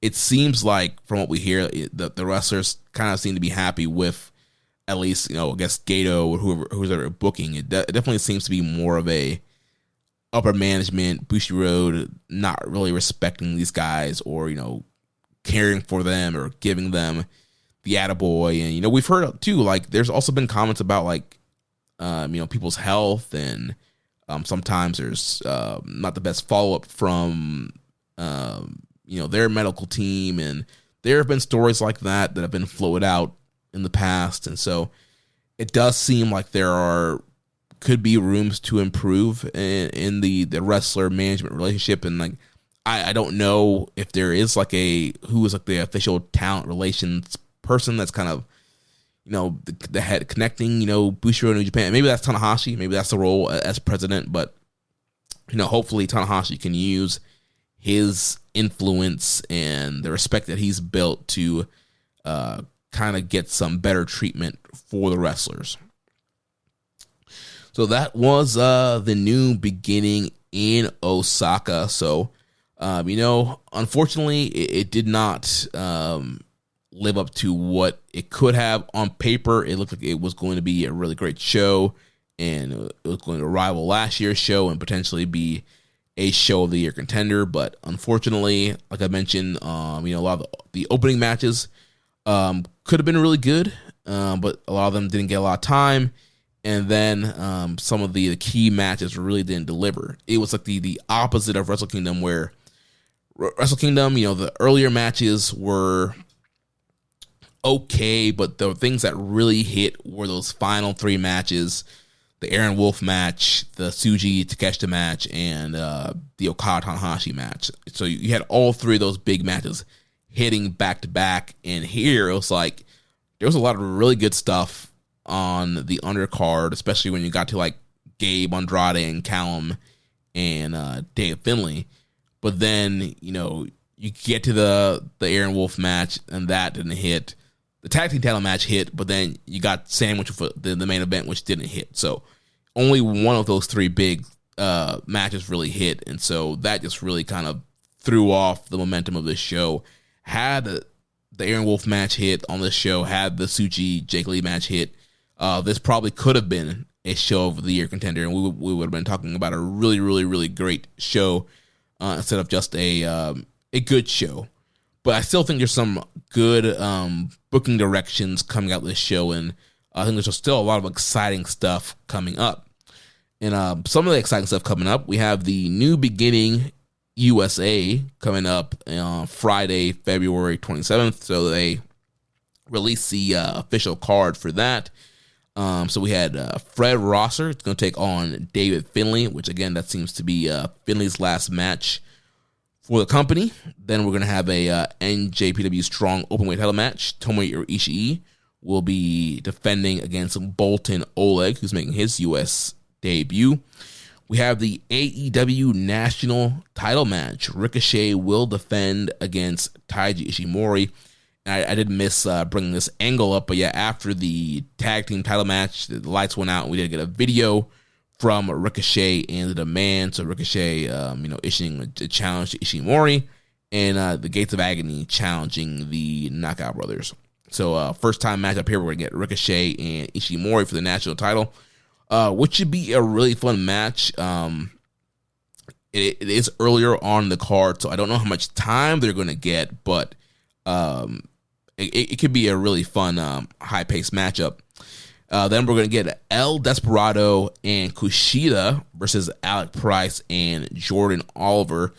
Kind of a weird matchup here. I'll see Price and Oliver, recent AEW signings. Desperado and Kushida really haven't teamed up a lot. And also Kushida has turned heel in MLW. He's joined the Contra unit, and it seems like he's kind of walk away from a lot of the, Back to the Future style stuff, but I don't know if that's going to play out in the New Japan universe, even though New Japan does send guys there, and they are kind of a small part of that New Japan CMLL kind of universe. So I'm wondering if this is an opening to have Kushida turn heel here as well, or we just, just kind of creating a fun team with Desperado and Kushida. We'll also have an NJPW World Television title match. El Phantasmo will defend against Konosuke Takeshita. IWGP Tag Team title match. Knockout Brothers will defend against the Gates of Agony, Bishop Khan and Toa Liona. Semi-main event will be for the IWGP Women's title, as Shuri will defend against the Ring of Honor Women's World Champion, Athena. And then the main event will be for the IWGP Global Heavyweight title. Yota Tsuji will defend against Andrade El Idolo. So top to bottom, looks like a pretty solid card here. And a question from Death Triangle 720. Do you see Andrade picking up the global title and getting a future shot at the world title? If Tsuji loses the global title, it wouldn't make sense for the challenger who beat him to not want the top prize. As of right now, I do think that Andrade is probably going to win that match and win that title. Again, like I mentioned earlier, he's kind of on that Mercedes Moné route where he's starting to go around to promotions and win titles. And, he's been getting a super push in AEW. He beat Kenny, he beat Swerve. He had a big match with Hangman this weekend in Australia and was, very close to, being in a world title match. And so, he's being pushed really hard right now, and he's definitely seems to be a key guy in AEW and in their booking and kind of what they're doing going forward. So I have a hard time seeing him not beat Tsuji and not winning this global title. And he's a guy that you can, feature in Japan and the U.S. I think, he could be a fun guy to have that belt as long as we get some more dates on him. And obviously with him being pushed heavily in AEW right now, I don't know how often he's going to be able to come back. I mean, he has been had a crazy travel schedule this past week. I mean, he was in Japan and then Australia, and I think he did some other stuff in Europe. So yeah, he's been kind of all over the place. So if he does win, hopefully there's some more dates in Japan, and he's able to come over more. And as far as, if Tsuji loses, does that not set up a world title match? I mean, that's the conundrum that we've been talking about with the double gold dash kind of scenarios where, you have the guy with the both belts and then he's only defending the secondary. It's like, if the guy beats him, well, first of all, why doesn't the guy just want, the heavyweight title? And I guess in this situation, you can kind of point to Tsuji's rules about who he's defending against. But then, if Andrade wins, like, why wouldn't the IWGP committee then not turn around and say, oh, well, he beat the heavyweight champ, like, why not give him a heavyweight title match? So we'll see what they do there. I mean, you could just have Andrade challenge and Tsuji gets the win back, and it's only for the heavyweight, and then you keep Andrade with the global. But it's definitely not the best thing to do when you have these guys with the number 1 and 2 belts. So also we got the New Japan Cup 2026 brackets were released shortly after New Beginning in Osaka. So here we got a 24-man bracket with 8 random buys, and I don't understand why they continue to do these random buys. I feel like it would make way more sense if the buys were just based off of who the champions were or who had the best winning records coming into the tournament. Also, I don't really love the buys in general. I feel like there are guys you can pull out to make this thing as a full-on 32-man bracket. There are young lions who essentially, having a young lion essentially getting a bye. You could have thrown some young lions in this thing. You could have thrown Kojima in here.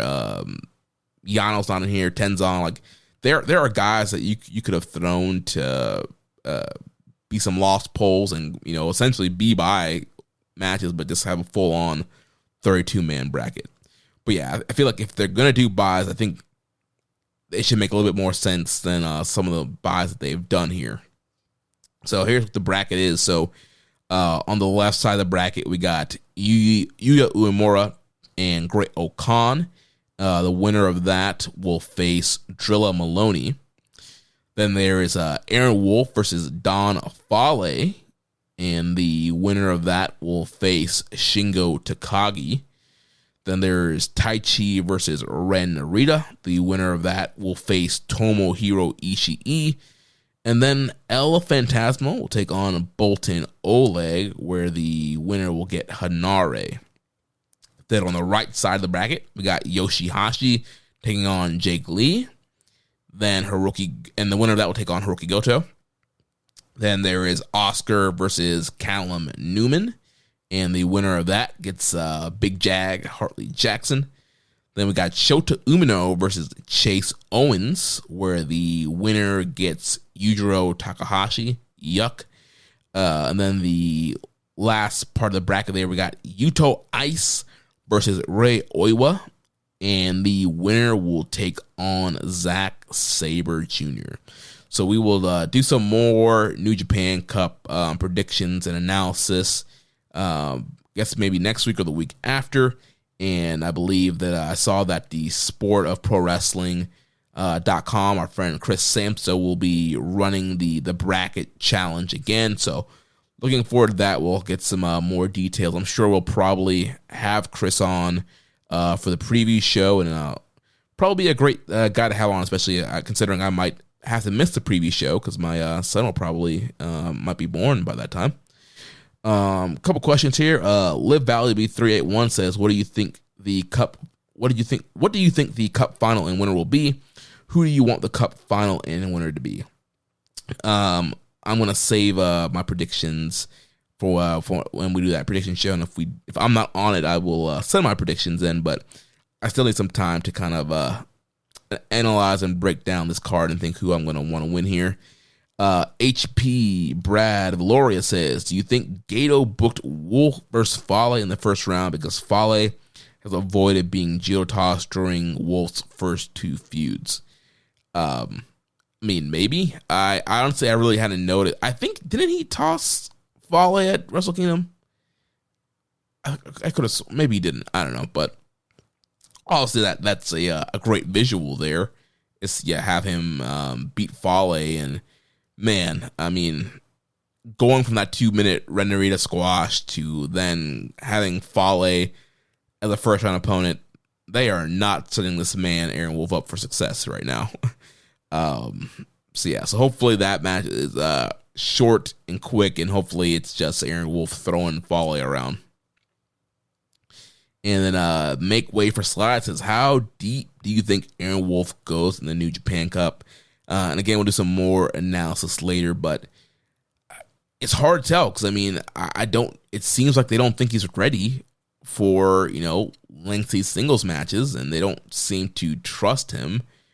And, Fale is a weird kind of guy to have him go up against, and then if he wins that, he's taking on Shingo Takagi, which I think Shingo is obviously talented enough to carry him through a match. But do they trust Wolf with Shingo, and do you want Wolf to beat Shingo?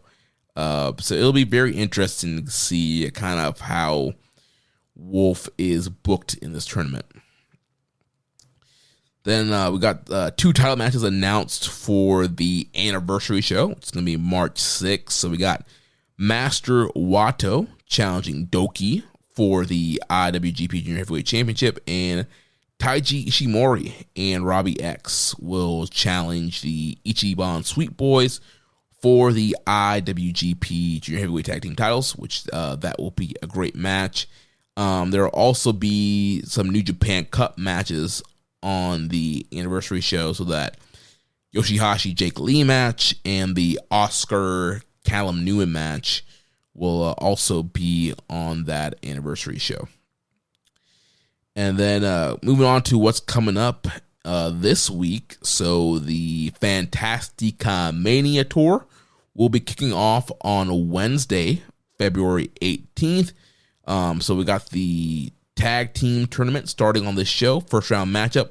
Going to have Hio de Stuka Jr. and Shomakato taking on Futuro and Valiente Jr.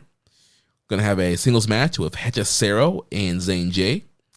Another first round match, Averno and Magnus versus Stigma and Tiger Mask.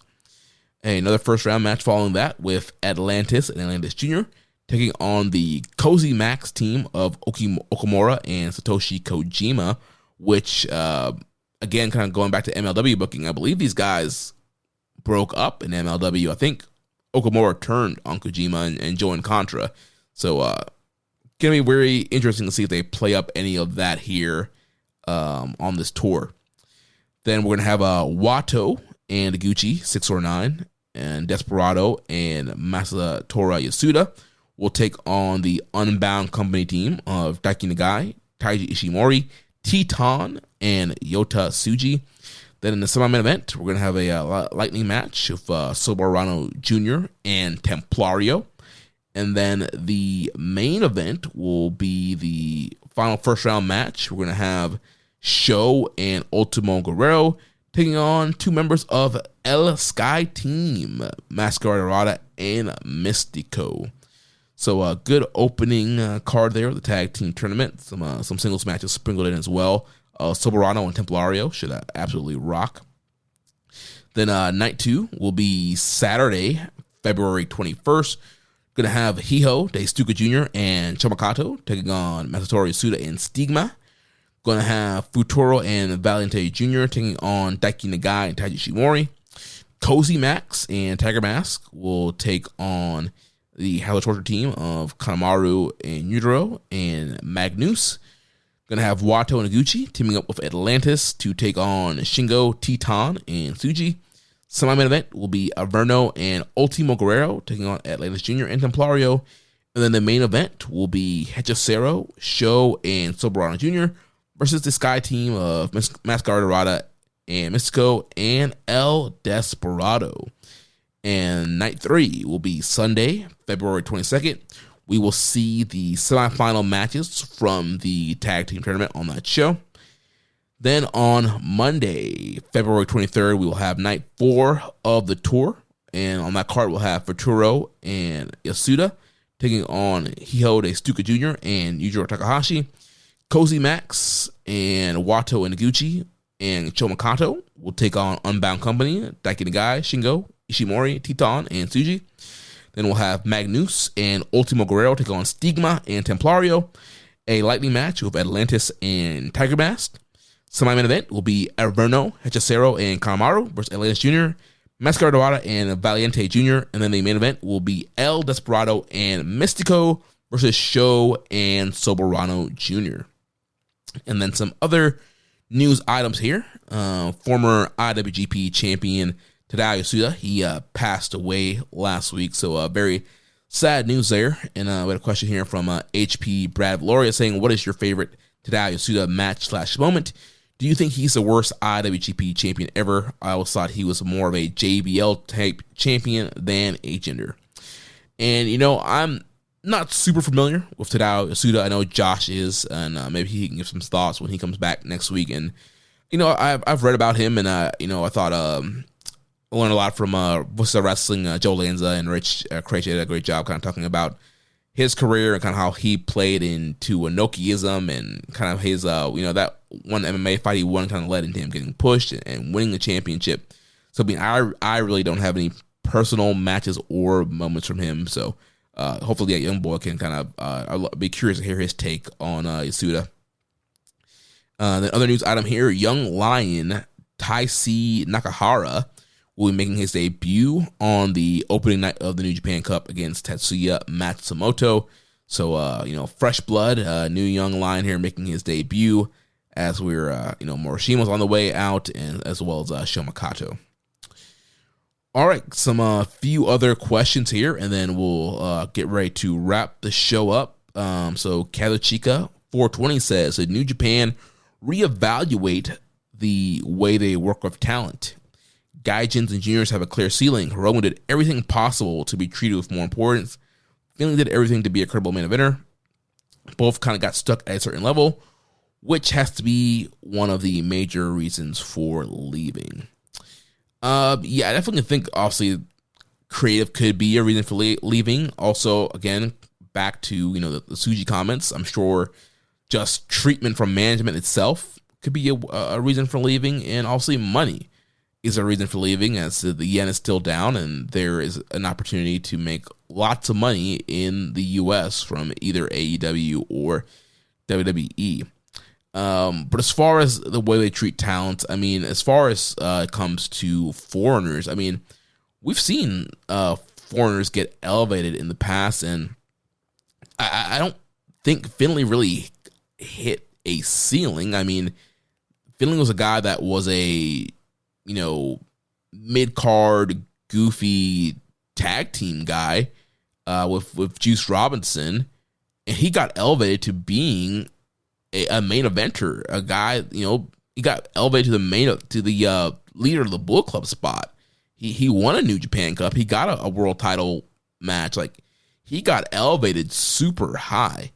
And I know that we kind of thought maybe he would have won the title at some point last year, but I still think there was, he had some great elevation compared to what his career looked like throughout New Japan. Just kind of being a low card, mid card kind of comedy guy. I think he got some great elevation, and maybe they knew that he wasn't going to be sticking around, and they kind of downcycled him down a little bit towards the end of last year, and he was in that 10-man tag at Wrestle Kingdom, and so it kind of seems like the Unbound United Empire stuff though has been heavy focusing. He was a big part of that feud.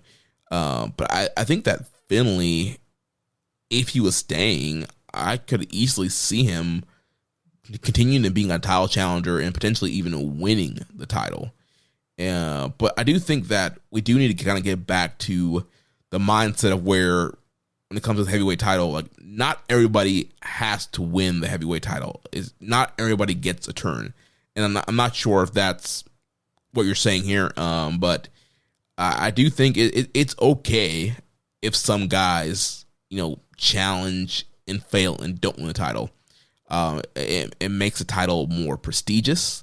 And also, Finley's a great worker. I mean, he had the global title. He had some really great feuds.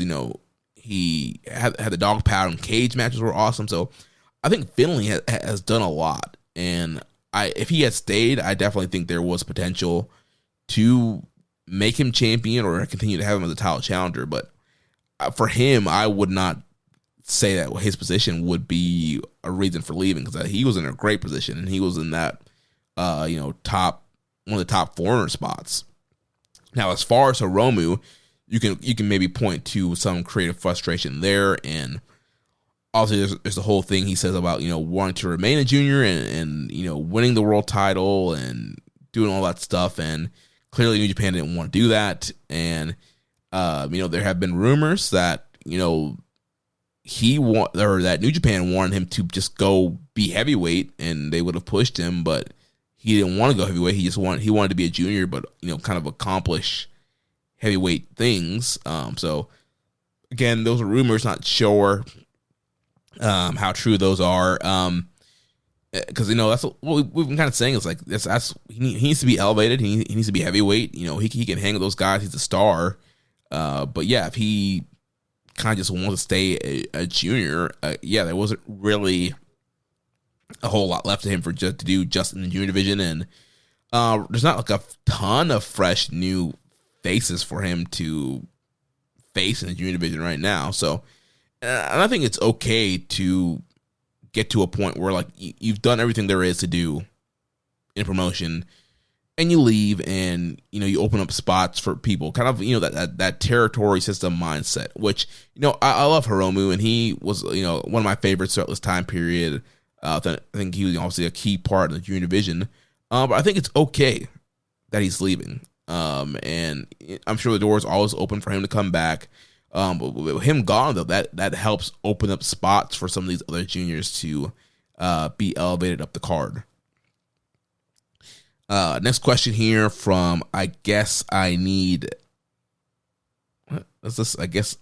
anal tea now. Okay. Says the retirement of Tanahashi was a clear demarcation line for the end of one era and the start of a new. What do you think this new era of NJPW will be defined by? I don't know. That it's super hard to kind of forecast what this era will be defined by. Hopefully it's defined by great matches and good booking. Hopefully it's defined by guys like Yota Tsuji and Yuto Ice and Yuya Uemura and Rei Oiwa and Kosei Fujita. These guys, kind of becoming the pillars and faces of this era. Hopefully this is, leading to what this era will be defined by. Maybe it's like like pop culture-ish kind of boom. They got the TV deal from Wrestle Kingdom. They're going to have it in Dominion.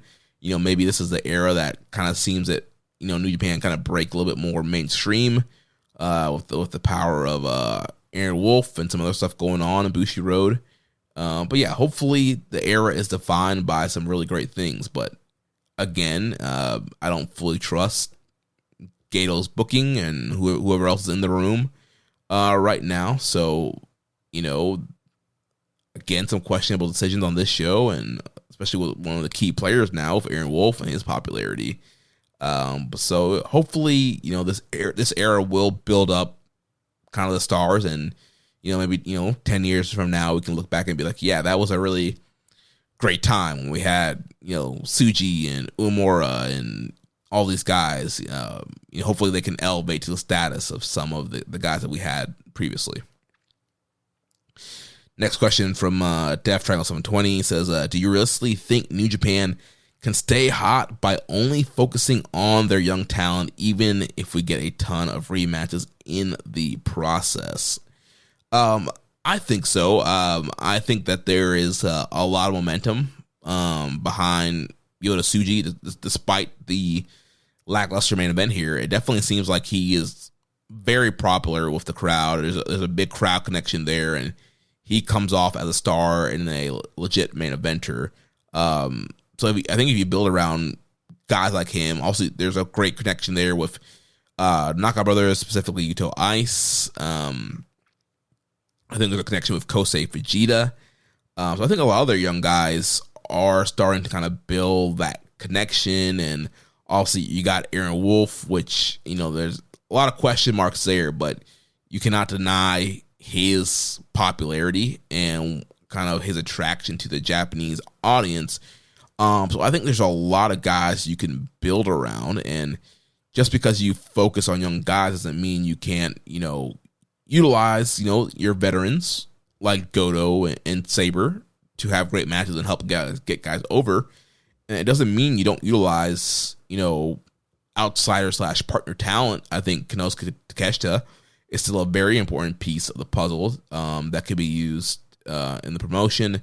Also, we're seeing Andrade. There's going to be some other guys from AEW or other promotions and CMLL. I think there's other guys you can use, but I think with all those guys and the young guys, I think you use a lot of those other talent to help elevate your young guys and create them as stars. Here's another question. Should New Japan consider ways to make their juniors not get stale and potentially leave? Hiromu leaving really shows a big flaw in the booking of the junior division. After you accomplish the top goals, there's nothing interesting left for them to do but move up to heavyweight if they choose to do so. I mean, unfortunately, that's just kind of the way it is for the junior division. I mean, I don't think there's really. I wouldn't really even call it a flaw. Like for Hiromu, like I mentioned earlier, I feel like he did everything he wanted, or everything that could be done in the junior division. He was the top star, and yeah, I mean, outside of trying to find him some fresh opponents, there was nothing really else for him to do, and I think that's okay. I think it's okay for guys to, leave the promotion, and so he can do fresh things, and then if he comes back in 5 years, by that time, yeah, you have a fresh crop of guys for him to face, and there's different stories and stuff you can tell. I like the kind of territorial, mindset of guys only being in a promotion for a certain amount of time, and then they go off, and you bring new guys in, you elevate guys up, which I know is kind of very weird for this era in like the last, 15 or so years of wrestling. We're so used to seeing guys stay in the promotion forever. You think of guys of like, Dolph Ziggler was in WWE forever, and, Randy Orton's still there. And there's a lot of these guys that just kind of hang around in their promotion forever, and then they just get stale. And there's only so much you can do. And like, the New Day, a lot of these guys that have been in WWE for so long, and like a lot of those guys are not even getting pushed. It's like they would benefit from leaving and having a fresh promotion, a fresh set of opponents, and then if they really want to, always going back later. So I think it's very beneficial to have talents kind of switching rosters and jumping for promotion and opening up doors to fresh matchups and fresh stories to be told. I think it's okay to kind of have that, kind of bring back that mindset and not have to have a guy stay in a promotion for 15 to 20 years and a promoter being, forced to come up with stories for that guy. So I think it's okay, and I think it'll be fine. I think Hiromu will do his thing, and it'll be cool. And again, that opens up the spot. We can get Kosei Fujita elevated. We can get Francesco Akira elevated. So I think the junior division will be fine, and I really don't consider it a flaw. I think at a certain point, once you've done everything, if you're not going heavyweight, then yeah, I think you should leave and open up the door for other juniors to elevate. Then last question here from Live Valuable 381. There's been talk by fans about Nakajima coming to NJPW. What do you think? I personally haven't heard anything about Nakajima coming into NJPW. I mean, I think it would be cool if he did, but I know that there's a lot of heat with him, and I know there's a lot of people that don't want to work with him, and apparently, supposedly he has a bad reputation, which is why he really hasn't ended up anywhere else since leaving Noah. So yeah, I think he might have been doing some. He's doing a produce show or doing something with like 01. But yeah, obviously he's a super talented guy, and I think that if you can find a way to ease locker room and get him to not stiff people every night. I think that he would be a great addition to the roster and would be a super high talented person that you could have on cards and push on shows. But yeah, we'll have to see if they can kind of overcome some of the reputation issues and some of the issues other promotions have had with him. All right, well, that is it for the questions. And you know what? Let me do a little check here on the New Japan website to make sure they haven't posted anything while I've been recording, because I know they like to post news while we're recording. And yep, don't see anything else here. So yep, that is going to wrap the show up for this week. So hopefully everything will be good at the young boy household, and he'll be back on the show next week. And we'll probably need to start getting some other guest hosts lined up, and as we wait for the impending debut of baby Donovan. But we'll keep all you guys posted on everything there. But we should hopefully still be able to put out content throughout that time, and we'll let you know how things shake out with our schedules and stuff. So next week we will review the action from Fantastica Mania. We'll also preview the New Beginning in USA, and of course cover all this news in the world of New Japan Pro Wrestling. So remember, if you want to watch our show live or listen without ads, sign up at patreon.com/KI Strong Style. You can also make a donation by visiting socialsuplex.com/donate and click on the donate button under the Keepin It Strong Style logo. Make sure to connect with us on social media on X and Blue Sky. Follow us at KI Strong Style, at Social Suplex, and at Jeremy Donovan, at YB_Josh Liger. On Facebook, follow us at facebook.com/Social Suplex and the Wrestling Squared Circle Facebook group. On Reddit, I'm the Pro Black Guy, just Keepin It Strong Style. On YouTube, we are at Social Suplex. Join our Social Suplex Discord server to interact with us and other wrestling fans. You can email me, Jeremy, at socialsuplex.com. Check out all the shows here on the Social Suplex Podcast Network. We got One Nation Radio with Rich Latta and James Boyd. All Things Elite with Floyd and Austin. Imps AEW Adventure. Wrestling Art with Chris Sings. Tunnel Talk with Ali and Aaliyah. And the Trish and Sarah Wrestling Podcast. Don't forget to subscribe and leave a rating and review, and we will catch you next week on Keepin It Strong Style, the ace of podcasts. Bumbaclat. Thank you for listening to Keepin It Strong Style. We'll see you next time.